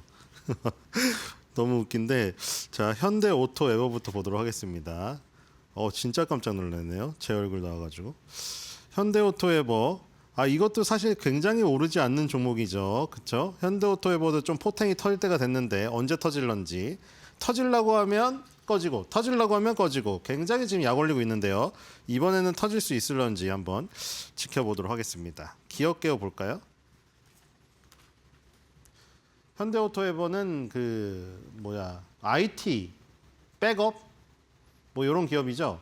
그 롯데정보통신 그다음에 뭐 그 기업에서 IT 담당하는 회사들 있잖아요. 얘네는 현대그룹에서 IT 담당하는 회사죠. 그래서 IT 서비스와 차량용 소프트웨어 사업을 위해 설립되었고요. 정보 시스템 기획 구축 운영을 담당하고 있습니다. 자, 그리고 기업 정보 시스템 구축과 운영을 맡는 SI랑 ITO 부문, 그리고 자율주행 및 커넥티비티용, 왜 이렇게 발음이 어려워요, 저거. 커넥티비티용 차세대 고성능 소프트웨어 플랫폼을 개발하고 있다. 자, 그래서 아까 저기 앞에 SI, ITO 부문 있잖아요. 그게 이제 보통 기업에서 IT 담당 부서 있잖아요. 어떤 뭐 식품회사도 IT 담당 그 부서를 뽑잖아요. 거기서 이제 막 컴퓨터 관리하고 뭐 이런 것들. 거기가 기본이고 그 캐시 가운데 현대오토에버는 저 뒷부분 있죠. 자율주행 및 커넥티비티용 차세대 고성능 소프트웨어 플랫폼. 저게 슈팅스타죠. 자, 그래서 독자 소프트웨어 플랫폼이 있습니다. 모빌진. 이게 모빌진이 이제 현대 기아 제네시스 전차종에 적용하고 있는 소프트웨어 플랫폼이고요. 자율주행용 정밀지도 차세대 내비게이션 플랫폼 개발. 그래서 미래 모빌리티 솔루션을 주력하고 있다. 그래서 사실은 지금 그 SI ITO 부분은 기본적으로 그 원래 하는 일이고 각각의 그 주특기들 있잖아요. 지금 저거는 지금 이제 이 인공지능 시대에 맞춰서 자율주행 자동차라던가 자동차가 이제 스마트 자동차로 바뀌잖아요. 거기에 들어가니 소프트웨어 플랫폼을 만드신다고 보면 됩니다. 이게 점점 똑똑해지는 거죠. 자동차도 생각하는 자동차가 됩니다. 옛날처럼 멍청이 깡통이 아니고. 자, 커뮤니티 볼까요? 뉴스 보겠습니다. 뉴스에 무슨 좋은 내용이 있었던 것 같은데요. 좋은 내용이 있죠. 그래서 이제 IT 서비스 빅3 판도가 바뀐대요. 삼성 SDI, LG CNS, 현대 오토에버. 원래 3위가 SKAX, 옛 SKCNC였다고 하네요. 그러니까 지금 삼성, LG, SK, 현대 대기업들이잖아요. 그 대기업들은 각자 그 담당하는 IT 부서가 그룹 내에 있어요. 근데 막 중소기업 진짜 조그만 데 있죠. 거기 그 우리 무슨 조쏘 하는데 거기서 무슨 부서가 없잖아요. 부서가. 그렇죠. 뭐 판매 부서, 무슨 IT 부서 뭐 다 따로가 없고 그냥 한 명 뽑아가지고 무슨 자기가 만능이잖아요. 다 해야 되잖아요. 근데 큰 회사들은 그게 다 나뉘어 있거든요. 그리고 그렇게 조그만 회사들은 뭐 그 아까 너무 비유는 극단적으로 들었는데 그것보다 좀 그래도 한 중견적 그 규모 되는 곳들은 그 용역을 줘요. 용역을. 저런 거랑 이제 청소 같은 거, 청소부서 같은 거를 사실 막 이거를 또 부서를 만들어서 하긴 좀 그렇잖아요. 청소나 경비 이런 것들은 용역을 준단 말이에요. 근데 지금 저 세 개의 지금 네 개의 대기업 같은 경우에는 자체 그 IT 부서가 있죠. 아까 말한 대로 기본적으로 ITO라던가 뭐 시스템 통합 그거 하는 거예요. SI가 시스템 통합이거든요. 그런 것들 하는 그 업무들을 하는 건데 삼성 SDS, LG CNS 그리고 3등이 현대 오토에버로 지금 올라오고 있다고 하네요. 그래서 현대 오토에버가 SKAX의 매출을 1조 원가량으로 지금 격차를 벌이면서 3위 자리에 오르고 있다. 이런 얘기가 나오고 있네요. 그래서 올 1, 3분기에는 누적 매출이 2조 9,293억 원, 3조 원가량 나오고요. 전년 동기 대비 14.7% 증가했습니다. 일단 매출이 는다는 게 가장 중요하죠. 여러분들 그 재무제표에서 맨 처음에 매출이 나오잖아요. 왜냐면 매출에서 이제 빼고 하면 맨 마지막에 뭐가 나와요? 순이익. 그 순이익이 크려면 일단 뭐 매출 덩어리가 커야 돼요. 거기서 뭐 비용 아끼고 그거는 나중에 자시고 이제 일단 매출 덩어리가 무조건 커야 됩니다. 이 비용 절감은 이제 또 그 다음에 다른 문제고 어쨌든 매출이 늘어난다는 건 외형이 성장한다는 거니까 순이익이 커질 가능성이 있는 거죠. 자, 그다음에 이제 영업비용을 판관 비용을 빼면은 이 영업이익이 나와요. 그 전에 이제 매출 총이익이라고 이제 그 제품에 직접적으로 들어가는 그 원가만 빼면 매출 총이익이 나오고 거기서 이제 영업비용을 빼면 판매 관리비 같은 거죠. 그런 거 빼면 이제 영업비용 나오고 거기서 영업이익 나오고 영업이익에서 다시 막 세금이라던가 뭐 이자 이런 거 빼면은 순이익 나오잖아요. 그래서 영업이익은 이제 영업활동 잘했나. 근데 영업이익도 늘었네요. 17.8%로. 그러니까 외형이 성장하면서 영업으로 인한 마진도 늘었다. 그리고 통상 시스템 통합 업계 SI죠. 성수기가 4분기. 왜 4분기에 이제 그 몰리잖아, 일이. 이 1분기부터 4분기까지 이제 1년 동안의 어떤 그 시스템 작업들, 그리고 내년을 또 업그레이드를 또 해야 되잖아요. 맨날 우리 기본적으로 이제 홈페이지 바뀌는 것도 그런 거잖아요. 맞죠? 홈페이지가 매 분기별로 계절별로도 바뀌고 1년이 지나면 또 홈페이지가 또 새롭게 정말 막 옛날에 막 정말 오래되고 막 관리 안 하는 것들은 진짜 구닥다리인데 저런 대기업들은 홈페이지가 진짜 수려하잖아요. 그런 것부터 시작해서 그거는 보여지는 거지만 뒤에서 이제 백업 시스템이라든가 이런 것들 저런 것들이 이제 그 성수기가 4분기입니다. 그래서 현대오토에버의 연간 매출이 창사 이래 처음으로 4조 원 돌파 가능성이 나온다. 자, 그래서 매출이 가장 커지고 있네요. 반면에 SKAX 저기도 지금 보니까 매출 영업이익은 늘었는데 지금 현대오토에버한테 역전당하는 지금 상황이 발생된 걸로 보이네요. 어쨌든 그래서 빅3가 됐다. 삼성 SDS, LG CNS, 현대오토에버가 이제 우리나라 IT 서비스 빅3다. 이렇게 됐고요. 커뮤니티 보겠습니다. 자, 현대오토에버 7주 판매. 자, 줄먹이다. 뭐 엊그제도 많이 나왔죠. 줄먹 한데 뭐 국장은 줄먹을 해야 된다. 근데 이분은 이제 그걸 실천하셨습니다. 일단. 그리고 현대오토에버 아까 말씀드렸다시피 계속해서 올라가려고 하면 내려가고 올라가려고 하면 내려가니까 이제 줄먹을 해야 되겠다는 어떤 관성이 생기신 것 같아요. 자, 그리고 미친 내가 미쳤지. 자, 이것도 사례 많습니다. 오전에 괜히 시간 내 가지고 그쵸? 이런 경우 많죠.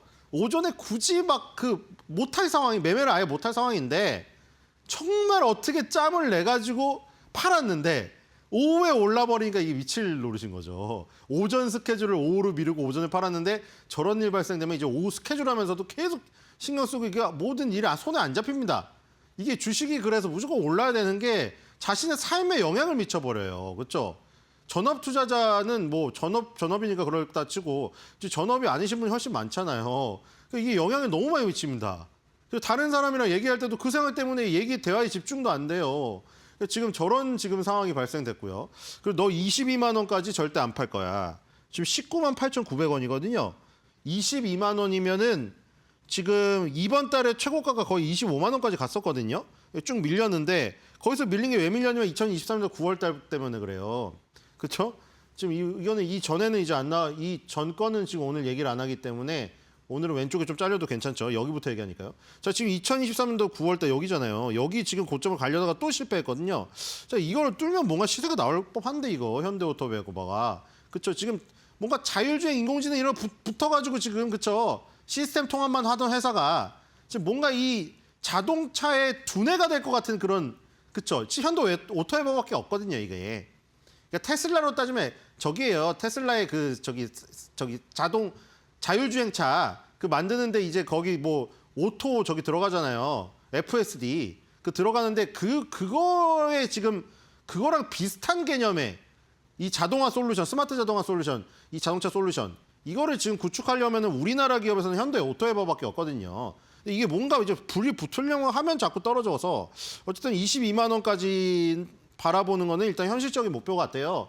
22만 원은 달성 가능할 것 같아요. 이번 달에도 됐었으니까요.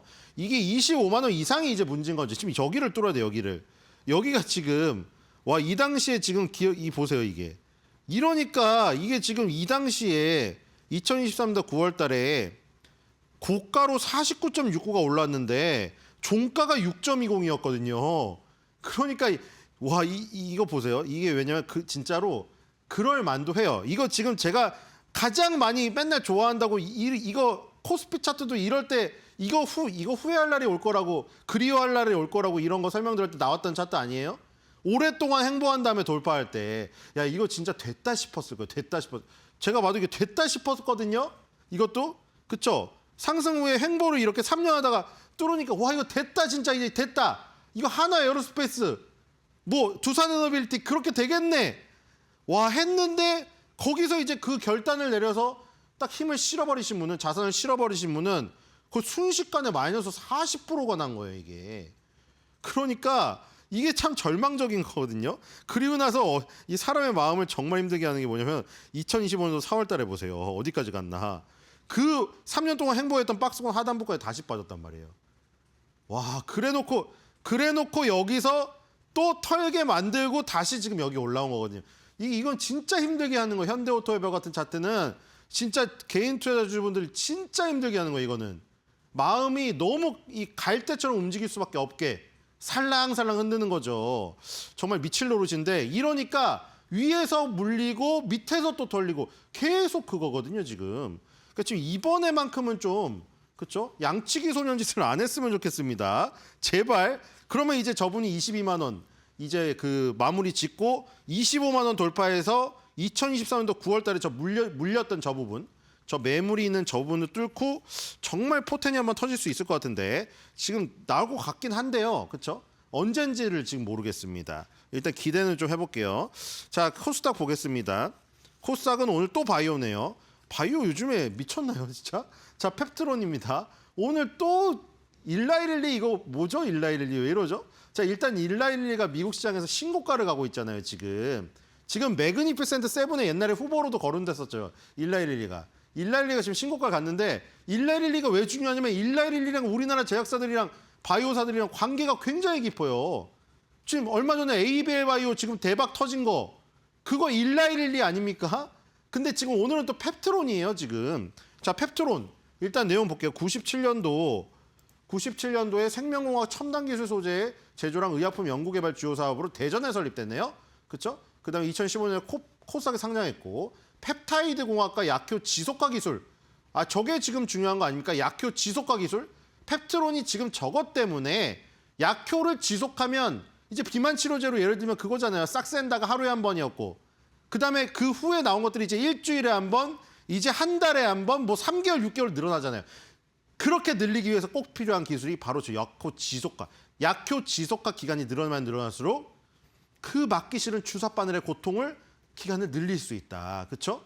그리고 만약에 펩타이드 공학을 활용해서 정말 주사제형이랑 비슷한 효과를 낼 수 있다고 하면 경구제형으로 발전이 가능하잖아요. 그러니까 지금 저런 것들이 굉장히 지금 다국적 제약사들의 눈독을 들이게 하는 기술을 갖고 있단 말이에요. 그게 바로 이름이 스마트 대포 기술이잖아요. 약효 지속형 의약품하고 펩타이드 신약을 개발하고 있다. 그리고 국내 제약사 펩타이드 신약의 위탁 개발 생산을 본격화하고 있다. 근데 지금 바로 위탁 개발 생산 저기서 소식이 나왔어요, 오늘. 자, 뉴스 보겠습니다. 일라이릴리가 대상이었죠. 자, 일라이릴리가 마운자로의 일괄 생산 체제를 충북 지역에 구축하는 방안을 추진하는 것으로 지금 알려져 있다. 아까 지금 그 대전에 본사가 있는 펩트론이잖아요. 충청도 지역이죠. 비슷한 지역이고 일라이릴리랑 완제품 생산 파트너로 펩트론이 거론되고 있다. 아직은 뭐 거론되고 있다는 뉴스입니다. 일단은 확정은 된 거 아니고 펩트론이 비만 치료제에 필요한 장기 지속형 펩타이드 주사제 기술을 보유하겠다. 바로 스마트 대포죠. 그 스마트 대포의 평가를 위해서 일라이릴리가 10월부터 펩트론과 공동 연구를 진행 중이에요. 그러니까 지금 저게 일단 전 단계거든요. 공동 연구를 진행해서 그게 정말 꼭 필요하면 알테오젠의 그 기술을 머크가 인수해 간 것처럼 일라이릴리가 인수를 해가는 겁니다. 근데 어쨌든 간에 지금 뭐 예를 들어 물질 이전 계약이라던가 아니면 저렇게 공동 연구 계약들이 있죠. 그 바로 전 단계거든요. 그래서 지금 저기까지 진행이 된 상태에서 지금 뭐 이런 소식이 나와가지고 지금 급등을 하고 있는데 뭐 커뮤니티를 보겠습니다. 커뮤니티에 뭐 부정적인 얘기도 있긴 합니다. 뭐 저게 이제 확정이 된 게 아닌데 뭐 이런 바람으로 자꾸 올린다. 근데 펩트론이 그동안 이미 시고가 지금 가고 있잖아요. 자, 그리고 지금 저기에 오늘 일어나자마자 꿈에서 손톱 12개가 빠져 있었습니다. 저게 이제 이따가 마지막에 마켓맵을 코멘트할 때 이어질 건데 저기 너무 글씨가 조금 안 가지. 잘 보면은 이게 오늘 일어나자마자 꿈에서 손톱 12개 빠져 있었다고 딱 치니까 좋은 내용인가 보다 했는데 여기 해몽을 써놨더라고요. 근데 해몽해 보니까 손톱이 빠지면은 흉몽이에요. 그러니까 손톱이 길어지면 길몽인데 손톱이 빠지면 흉몽이고 발톱이 빠져야 길몽이에요. 그래서 지금 이분이 부정적인 거를 내용을 쓴 건지 긍정적인 내용을 쓴 건지 그 후속 앞뒤 내용이 없어가지고 몰라요. 근데 거기에 이제 댓글들이 달렸거든요. 일단 앞뒤 내용이 없으니까 그냥 꿈에서 손톱 12개가 빠져 있었습니다라는 흉몽에 대한 그 내용으로 해석을 해서 댓글을 달아놓으셨어요. 그 댓글 중에 하나를 오늘 베스트 댓글로 뽑았고 있다 말씀드리겠고요. 기간이 열라 들어옴 이라시아이마스에 일본어죠. 자, 윤곽이 드러나고 있으니 다음 주는 계약 발표. 이분이 같이 쓴 거예요. 다음 주는 계약 발표. 이분의 희망사항. 혹은 발표에 준하는 공장 착공 소식으로 계약이 더욱더 가까워지는 주가 되는 것 같습니다. 다음 주 앞자리는 4자부터 시작한다. 지금 35만 5천 원이니까. 그래서 다 같이 마음고생 털어내기를요. 자, 뭐 이분 스케줄대로 이렇게 빨리 착착착 진행이 된다면 정말 뭐 더 대박이 나겠죠. 자, 그리고 이제 에코프로 잡으러 가자. 이건 뭐냐면 지금 에코프로랑 에코프로 BM이 굉장히 부진을 1년 내내 걷고 있음에도 불구하고 원래 처음부터 시가총액이 컸어요. 그래서 코스닥의 에코프로 BM, 에코프로가 2등, 3등입니다. 그 바로 아래가 4위 ABL 바이오, 그 다음이 5위 펩트론이에요. 지금 1위가 알테오젠이죠. 그러니까 알테오젠, ABL 바이오, 펩트론이 에코프로 BM, 에코프로를 감싸고 있는 지금 상황이에요. 근데 아까 말씀드렸듯이 기술 수출 4대 플랫폼, 이 4대 천왕이 지금 득세를 하고 있잖아요. 펩트론이 여기서 조금 더 오르면은 ABL 바이오와 함께 에코프로 BM과 에코프로, 일단은 3위인 에코프로의 자리를 ABL 바이오랑 펩트론이 지금 위협을 하고 있습니다. 자, 그래서 에코프로 잡으러 가자. 만약에 알테가 나가면, 왜냐 알테오젠은 지금 더 큰 꿈을 꾸고 있어요. 지금 코스피 이전 상장하잖아요. 그러니까 알테오젠이 예전처럼 셀트리온처럼 코스피로 가버리면 1위의 공백 상태가 발생됩니다. 그럼 1위가 일단은 에코프로 BM이 되잖아요. 그럼 이 기술 수출 플랫폼 요 진영에서는 그걸 용납할 수 없죠. 이게 만약 사람이라면 우리 대장이 빠졌는데 우리 대장 자리를 다른 업종이 차지해? 이거잖아요. 그러니까 이제 에코프로를 잡으러 가면 그다음에 알테가 나가고 에코프로베케이피엔까지 제쳐서 시가총액 1위의 꿈을 꾸고 있는 이 어떤 놀라운 이 역사를 쓰기 위해서 저분이 댓글을 달아주셨습니다. 자, 오늘 마켓마블 코멘트를 꼽았습니다. 제가 사파도 준비했고요. 자, 보도록 하겠습니다. 자, 일단 임산부나 노약자는 시청을 삼가주시고요. 자, 손톱이 빠지고 발톱이 빠졌습니다. 자, 이거 왜 했냐면은 아까 전에 손톱이 12개 빠졌다고 썼는데 그분이 앞뒤 맥락을 안 쓰셔서 그 해석 내용을 보니까 손톱 빠지는 건 흉몽이라는 거예요. 만약에 지금 이 에코프로를 제치고 뭐 위로 간다. 이 꿈을 꾸시고 계신 펩트론의 게시판에서는 흉몽이 아니라 길몽의 꿈을 거기다 써놔야 될 거 아니에요. 거기서 이제 발톱이 빠지는 게 길몽이었단 말이죠. 그래서 발톱까지 빠지는 장면을 제가 넣었고요. 그래서 오늘의 마켓마블 코멘트는 바로 이겁니다. 안 나오나요? 자, 나왔군요. 자, 손톱 12개 빠진 꿈 꾸었다는 글에 요런 댓글이 달렸습니다. 저도 이 지금 펩트론이 잘 되라는 바람에서 한번 주문을 외우면서 끝내도록 하겠습니다. 손톱 빠진 김에 발톱도 부탁드려요.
오늘 미국 증시가 추수감사절로 하루 쉬어간 가운데 양 지수가 극명하게 엇갈리고 있습니다.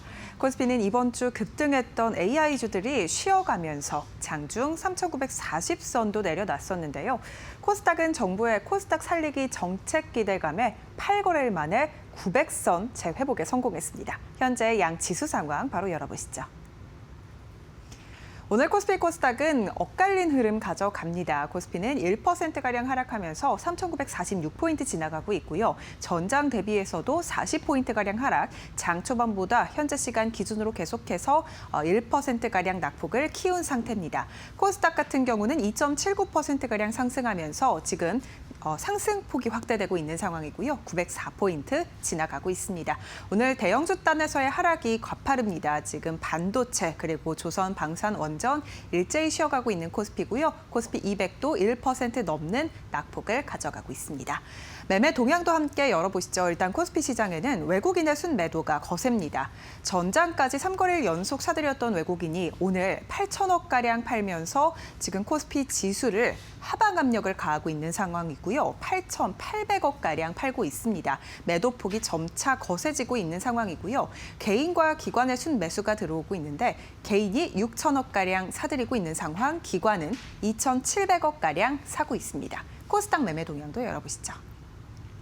오늘 코스닥에는 외국인과 기관의 쌍끌이 매수세가 들어옵니다. 지금 외국인이 매수폭을 점차 늘려가고 있는 상황이고요. 약 3,200억가량 코스닥 시장 사들이고 있습니다. 기관도 약 3천억가량 사들이고 있는데 오늘 메이저 주체 약 7천억 원가량의 순매수가 코스닥 시장에 들어오고 있고요. 개인은 5,700억가량 팔고 있습니다. 원달러 환율 동향도 함께 열어보시죠. 일단 원달러 환율이 1,464원 선 부근에서 거래되고 있습니다. 현재 시간 기준으로 전장 대비해서 약 2원가량 올랐고요. 여전히 1,460원 선에서 움직이고 있는 원달러 환율입니다. 네, 이렇게 오늘 시장 상황 살펴봤는데 주목해볼 만한 투자 뉴스는 어떤 게 있을지 이어서 살펴보시죠. 세계 시가총액 1위 제약사인 미국 일라이릴리가 글루카곤 유사 펩타이드 비만 치료제인 마운자로의 생산 거점을 한국에 구축합니다. SK는 원료 의약품을 생산하고요. 완제품 제조는 별도 파트너사에 맡기는 위탁 개발 생산 체제인데요. 국내에서 GLP-1 비만약이 생산되는 것은 이번이 처음입니다. 일라이릴리는 의약품 중간체 원료 의약품 완제품을 하나로 잇는 일괄 생산 체제를 충북 지역에 조성하는 방안을 추진 중입니다. SK가 마운자로의 원료 의약품인 펩타이드를 생산하고요. 완제품 제조사로 보내는 구조입니다. 릴리는 이러한 계획을 연내 공식적으로 발표할 전망입니다. CDMO 체제에서는 SK가 원료를 생산한 뒤 완제품 생산 단계가 남게 되는데요. 현재 완제품 단계에서는 장기 지속형 펩타이드 주사제 기술을 보유한 펩트론이 유력한 후보로 거론되고 있습니다. 오늘 관련 주가 일제히 상승하고 있습니다. SK 바이오사이언스가 4% 넘는 상승세 유지하고 있고요. 54,500원 선 거래되고 있습니다. SK 주가도 4% 넘게 오르고 있습니다. 264,500원 선 거래되고 있고요. 펩트론 주가가 급등하고 있는데 15%가량 급등하면서 356,500원 선 지나갑니다. 오늘 장중에 19%, 약 20%가량 급등하기도 했다라는 점 확인할 수 있겠습니다. 자동차 부품사인 HL만도가 로봇에 들어가는 액추에이터 사업을 차세대 성장 동력으로 키우고 있습니다. 다음 달 11일 CEO 인베스터데이에서 로봇 사업 전략을 본격적으로 공개하는데요. HL만도는 이미 3분기 4종 로봇용 액추에이터를 수주받아 공급 중이고 매출도 발생하고 있는데 내달 구체적인 사업 전략을 밝힐 것으로 기대됩니다. 로봇 관절에 사용되는 액추에이터는 제조 원가의 60에서 70%를 차지할 만큼 핵심 부품 중 하나입니다. HL만도의 자동차 정밀 제어 기술을 통해 로봇 액추에이터의 새로운 공급자로 전환할 수 있는 건데요. 증권가에서도 긍정적 시각을 보내고 있습니다. 다울투자증권은 HL만도는 현대차 그룹의 주력 밸류체인으로 로봇 위탁 생산 사업의 역할 확대가 기대된다고 언급했는데요. 오늘 주가 함께 체크해 보시죠.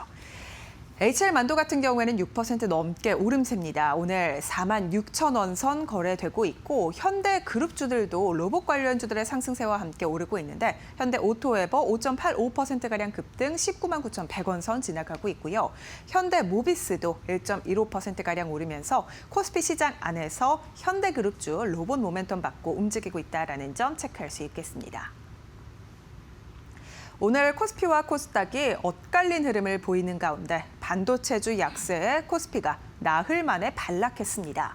간밤 뉴욕 시장은 추수감사절로 쉬어갔는데요. 모건 스탠리가 오라클의 스타게이트 프로젝트 등 공격적인 AI 투자가 막대한 부채를 유발하고 신용 부도 스와프 프리미엄이 급등할 가능성이 있다고 경고함에 따라 기술주가 눌리고 있습니다.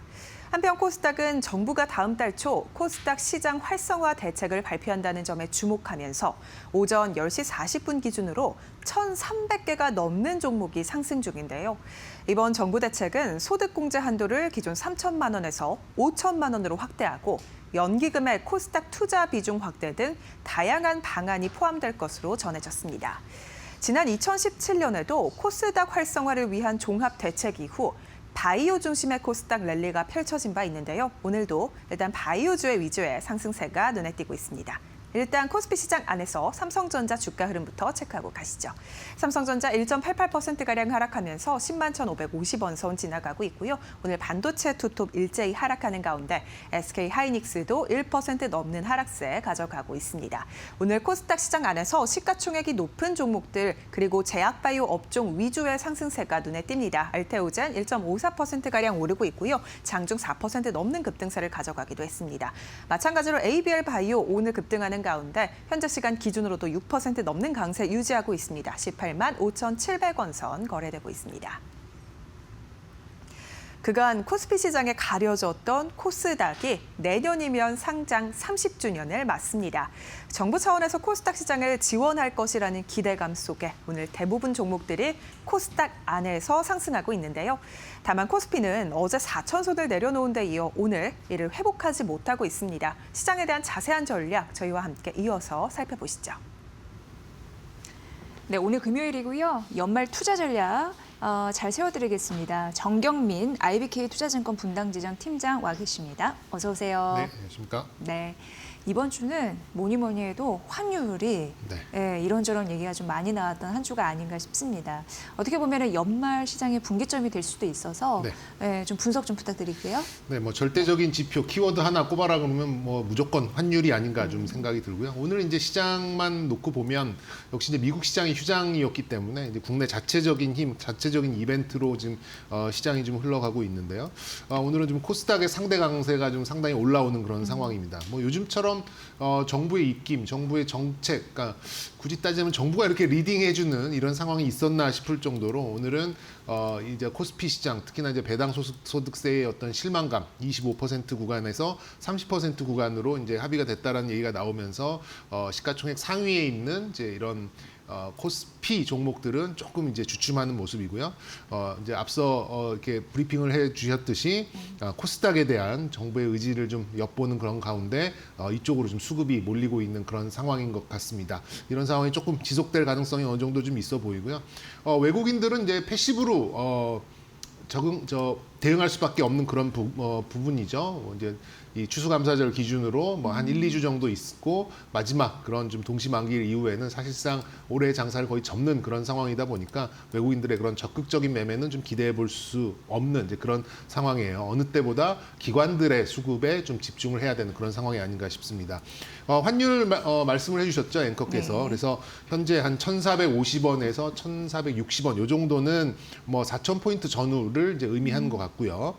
1,450원 이하로 반락하는 그런 흐름이 나온다면 4,200선, 그러니까 정고점 정도에 어울리는 그런 지수가 만들어질 것 같고, 만약에 다시 1,470원을 돌파하는 그런 흐름이 나온다면 전저점 3,800선 부근으로 연말 지수가 좀 맞춰질 가능성이 좀 있어 보인다. 이렇게 좀 말씀드릴 수 있겠습니다. 지금 시황은 어쨌든 좀 재료 공백기에 나오는 좀 기술적인 조정, 기술적인 반등 이런 것들이 좀 지속적으로 좀 나오고 있어요. 약간 좀 기계적인 움직임이 좀 짙은 그런 성격이 아닌가 좀 싶고요.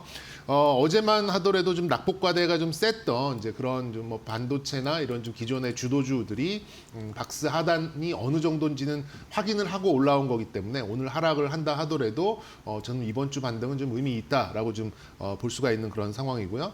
지금의 그런 반등 에너지가 다음 달까지 이어지겠다라고 말씀을 드리긴 어렵겠습니다만 어느 정도 단기 바닥을 확인한 거는 의미 있는 움직임이었다. 그리고 이런 재료 공백 상황에서는 상대적으로 코스닥이 더 강하게 움직일 수밖에 없는 그런 흐름을 좀 만들지 않았나 이렇게 좀 강조드릴 수 있겠고요. 시황 관련해서 좀 포트폴리오 전략 말씀드리면요. 뭐 지금도 같습니다. 반도체 그리고 원전과 전력 관련된 그런 섹터, 바이오 요 세 섹터에는 역시 60에서 70% 정도의 비중은 들어가 있어야 된다라고 좀 생각이 들고요. 역시 이제 코스닥에 대한 정부 의지가 뭐 확실해진 만큼 로봇, 2차 전지, 엔터, 또 한일령 반사수혜 뭐 한 요 네 정도 섹터에서 나머지 비중을 좀 매매 관점으로 좀 접근을 하신다면 시장에서 이렇게 좀 크게 소외받는 일은 없지 않을까 이렇게 좀 말씀드려보도록 하겠습니다. 네. 이번 주 뭐 삼성, SK하이닉스 반등세는 좀 탔습니다. 오늘 살짝 눌리더라도.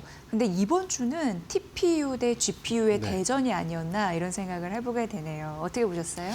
저는 쓸데없는 뭐 GPU, TPU 타령이 아니었나 좀 생각 들고요. 뭐 저는 한마디로 말씀드리면 이렇게 의심할 필요는 없다. 국내 메모리 반도체 업체들의 이 지위에 대해서 절대적인 어떤 위치에 대해서 의심할 필요는 없다라는 좀 생각이 듭니다.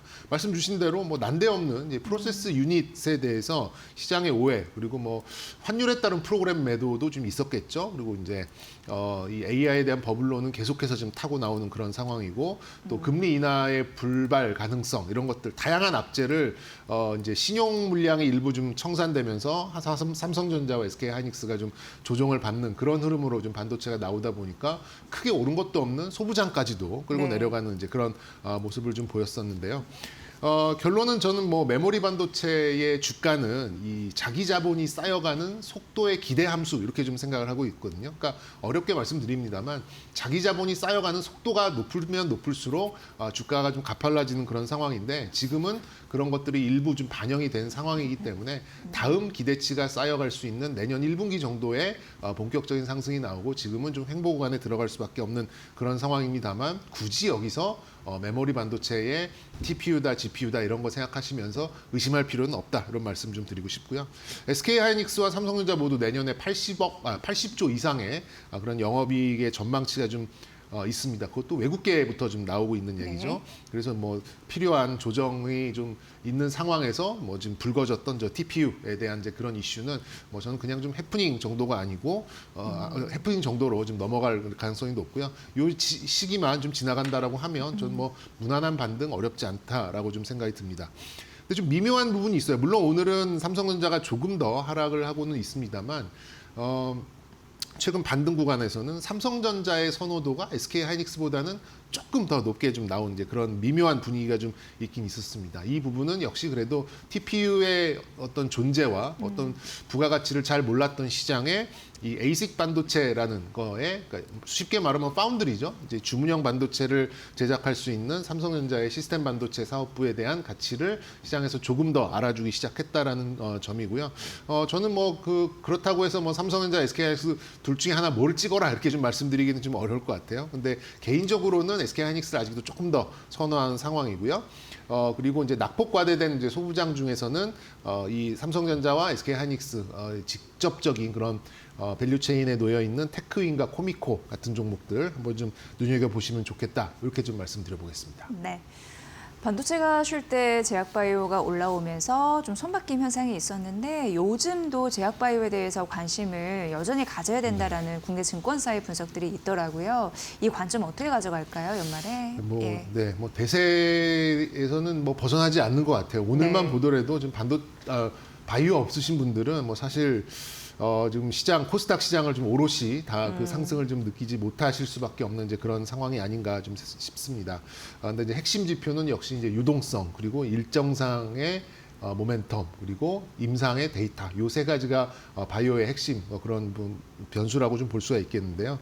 이제 삼성바이오로직스까지 이번 주에 좀 재상장이 좀 됐잖아요. 그렇다 보니까 직접적으로 좀 계속 상한가요? 네, 지금? 직접적으로 좀 들어오는 이제 유입도 있고요. 또 ETF를 통한 이런 간접적인 그러니까 ETF나 펀드를 통한 그런 간접적인 시장 유입도 이런 좀 유동성을 엄청나게 흡수하고 있는 그런 상황이 아닌가 싶습니다. 그리고 이제 개인들의 또 선호도가 높다라는 점도 지금 외국인이 살짝 쉬고 있는 이런 상황에 개인들의 수급이 몰리는 이제 그런 수급적인 특징도 어느 정도 좀 있는 것 같아요. 그래서 지금 뭐 시밀러 시장하고 신약 개발 이렇게 좀 양분해서 볼 수 있는 그런 상황인데 시밀러 쪽은 아무래도 이제 삼성바이오로직스와 셀트리온이 좀 담당하고 있는 부분이고 신약 개발은 코스닥에 있는 상위 종목들로 좀 볼 수 있는 이제 그런 상황인데 미국에서도 이제 여러 가지 빅파마 종목들이 나쁘지 않은 흐름을 좀 네. 보여줬고요.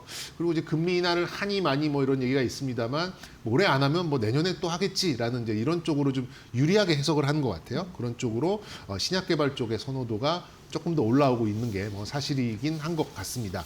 그런 면에서 봤을 때는 신약 개발하는 업체들의 면모를 잘 보셔야 될 것 같아요. 그리고 이제 중요한 부분은 이 정부의 정책 자체가 이게 뭐 시가총액 3천억, 5천억 하는 이제 그런 좀 바이오를 이렇게 만지기보다는 지수에 직접적으로 영향을 주는 그런 바이오들에 대한 그런 좀 지배력이 좀 커질 가능성이 좀 높기 때문에 저는 뭐 작은 바이오보다는 그래도 조 단위의 그런 등치가 있는 그런 바이오 종목, 코스닥에 있는 바이오 종목이 조금 더 선호도를 좀 높여가지 않을까 이렇게 생각이 들고요.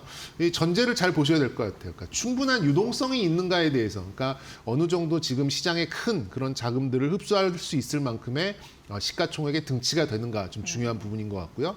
그리고 이제 기술 수출을 할 수 있을 정도의 충분한 그런 임상 데이터를 보유를 했는가. 이게 또 중요한 부분이 될 것 같고 마지막으로는 시장 가치가 부여될 수 있는 비교 대상 가치가 있는가 이게 좀 중요할 것 같아요. 그러니까 뭐 예를 들어서 말씀드리면 뭐 D&D 파마텍 같은 경우에도 이 회사가 지금 뭐 조 단위의 매출이 나오거나 뭐 수천억의 영업이익이 나오는 건 아니잖아요. 네. 근데 미국에서 이 회사가 가지고 기술 수출했던 그 약물을 보유하고 있는 메세라를 누가 인수를 해줬을 때 이 가치가 시장의 가격으로 이렇게 수렴되는 그런 과정에 놓여 있는 회사가 비교 가치가 있는가를 좀 지켜보셔야 될 것 같은데 이런 종목들이 오늘 시장에서도 좀 강세를 보이고 있는 것 같아요. 물론 이제 오늘 일라이 릴리 그런 호재가 뭐 펩트론 같은 종목에 지금 이렇게 스며들면서 네. 다른 종목의 편승을 만들고 있긴 합니다만 어쨌든 요 전제를 어느 정도 좀 맞춰주는 종목으로 한정하는 게 좋을 것 같습니다.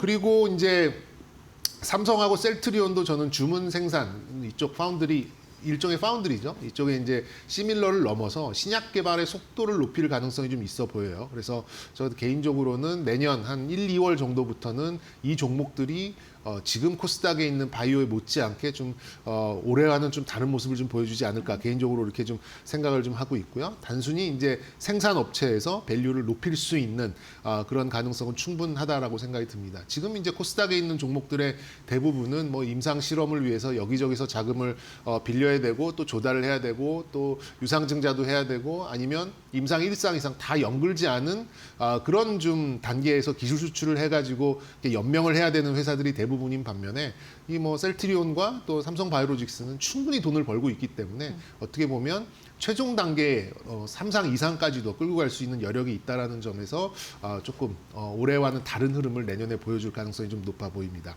그래서 이제 이 바이오 쪽은 투자와 매매를 좀 분리를 하셔야 될 것 같아요. 대부분의 지금 이제 코스닥에 있는 그런 종목들은 좀 매매의 관점에서 좀 접근하실 필요가 있고 투자의 관점, 이 회사들이 정말 지금 생산 업체에서 신약 개발까지 아우르는 그런 기업으로 간다라고 생각을 하시면 코스피에 있는 기업, 이쪽 삼성바이오로직스나 셀트리온 쪽으로 보시는 게 좀 맞는 것 같고요. 지금의 어떤 풍부한 유동성으로 굉장한 지금 뭐 등락이 나오고 있는 여기에 좀 참여를 해야겠다라고 하신 분들은 매매를 하시는 쪽으로 좀 가셔야 될 것 같아요. 그렇게 갖고 봤을 때는 현 구간에는 좀 매매가 어울리는 그런 구간이라고 좀 생각이 들고 역시 지금은 비만보다는 ADC, 그러니까 지금 항체 쪽에 훨씬 더 높은 시장 관심 그리고 일정상의 모멘텀이 좀 남아 있기 때문에 지금 이제 항암제 쪽으로 조금 더 관심을 두시는 게 어떨까라는 말씀 좀 드려보겠습니다. 그래서 종목으로 따진다면 저는 삼성바이오로직스를 코스피 쪽에서 투자의 개념으로 그리고 매매의 관점에서는 지금 많이 올랐습니다만 아직도 많은 그런 데이터 또 많은 그런 모멘텀을 가지고 있는 리가켄 바이오 이렇게 좀 선호 종목을 말씀드리도록 하겠고요. 마지막으로 뭐 바이오의 말씀을 드리자면 나는 정말 바이오 종목을 대응을 못하겠다. 너무 힘들다. 어떤 종목이 뭘 하겠고 무슨 소리를 하는지 모르겠다라고 하신 분들은 액티브 바이오 ETF가 굉장히 잘 돼 있거든요. 예. 네네. 코스닥에 있는 종목들 굉장히 잘 배분돼 있고 또 주가의 이 상승률도 잘 좀 반영을 하는 굉장히 좀 잘 배분돼 있는 이제 그런 포트폴리오를 갖고 있기 때문에 바이오 액티브 ETF로 좀 접근을 하시는 것도 굉장히 유용성 높게 대응할 수 있는 방법이다. 이렇게 좀 말씀드리도록 하겠습니다. 네. 현재 11시 한 40분 정도 지나고 있는데요. 오늘 시장은 대형주보다 중소형주가 탄력적으로 오르고 있고 대표적인 섹터는 로봇 그리고 의료기기, 뭐 AI 의료뿐만 아니라 앞서서 말씀해 주신 면역 항암제 이쪽 섹터가 좀 강하다라는 부분인데요. 관심 섹터는 뭘 선택을 해 주실지 궁금합니다. 네, 뭐 지금 가장 핫한 쪽을 말씀을 드려야 될 것 같아요. 이것도 이제 뭐 매매 관점, 또 투자 관점 이렇게 좀 말씀드릴 건데요. 네.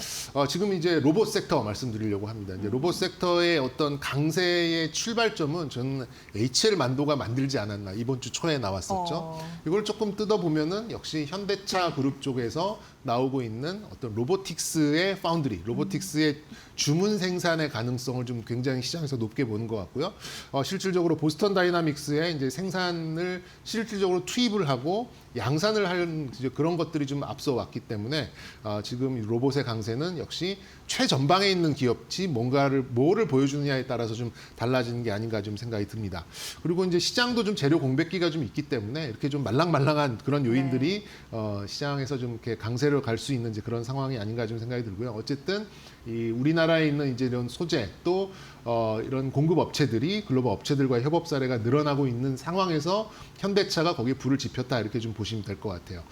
주초에 이제 HL 만도가 이제 액추에이터 사업을 공개를 했죠. 그래서 이제 난데없이 이제 자동차 부품 종목들이 지금 막 강세를 좀 띠는 이제 그런 상황에 있습니다. 뭐 사면 같은 종목들도 좀 그렇고요. 뭐 SL도 그렇고, 뭐 현대모비스, 뭐 현대오토에버도 그렇고, 현대위아 뭐 이런 종목들 전부 다 좀 강세를 보이고 있어서 아니 자동차 부품들이 왜 이렇게 강세를 보이는 것이지라고 저도 좀 약간 의아를 했었는데 조금 생각을 바꿔보니까 현대차가 보유하고 있는 수십 년 된 그런 협력사들이 이제 로보틱스의 어떤 밸류 체인으로 좀 전환이 되면서 그간 뭐 수조 원의 매출이 나오지만 영업이익률과 뭐 순이익이 얼마 되지 않은 그 기업들이 이제는 로보틱스의 파운드리 쪽으로 약간 밸류의 확장이 나올 가능성이 있어 보이는 그런 구간이 아닌가 좀 생각이 듭니다. 그래서 매매가 아니라 투자를 하신다면 저는 이런 자동차 쪽에 오래된 이제 그런 기업들, 뭐 개인적인 선호를 말씀드리자면 현대위아나 SL 이런 종목들 긴 측면에서 어떤 투자의 관점으로 좀 보시면 어떨까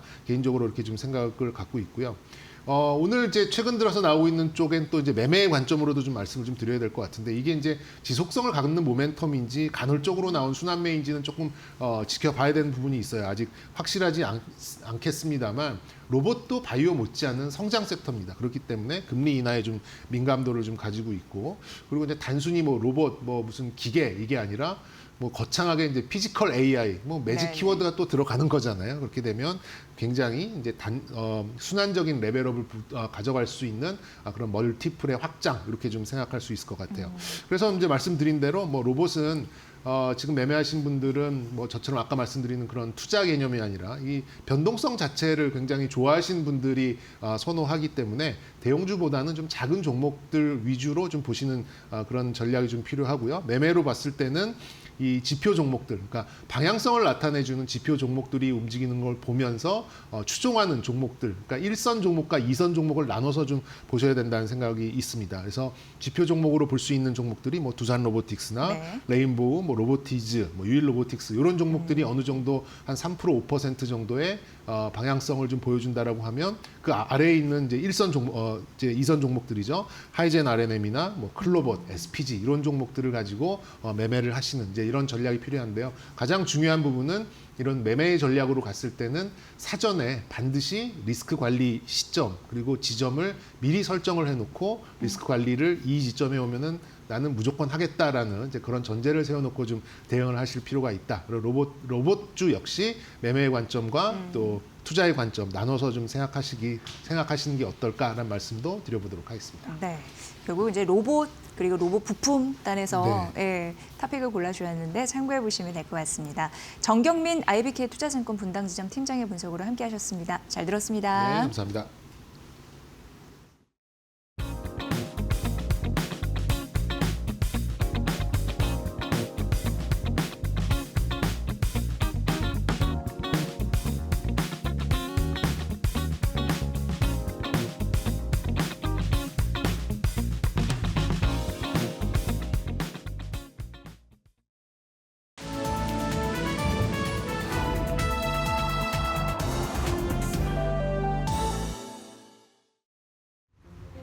안녕하세요. 증시 날씨 전해드리는 마켓에더 김수현입니다. 오늘은 11월의 마지막 거래일입니다. 오늘 우리 증시 날씨는 코스피는 흐림, 코스닥은 맑음 보이고 있는데요. 올해 코스피가 가파르게 올라가는 동안 코스닥은 힘을 그만큼 내주지는 못했습니다. 이에 대해 정부는 다음 달에 코스닥 종합 대책을 내놓겠다고 얘기했는데요.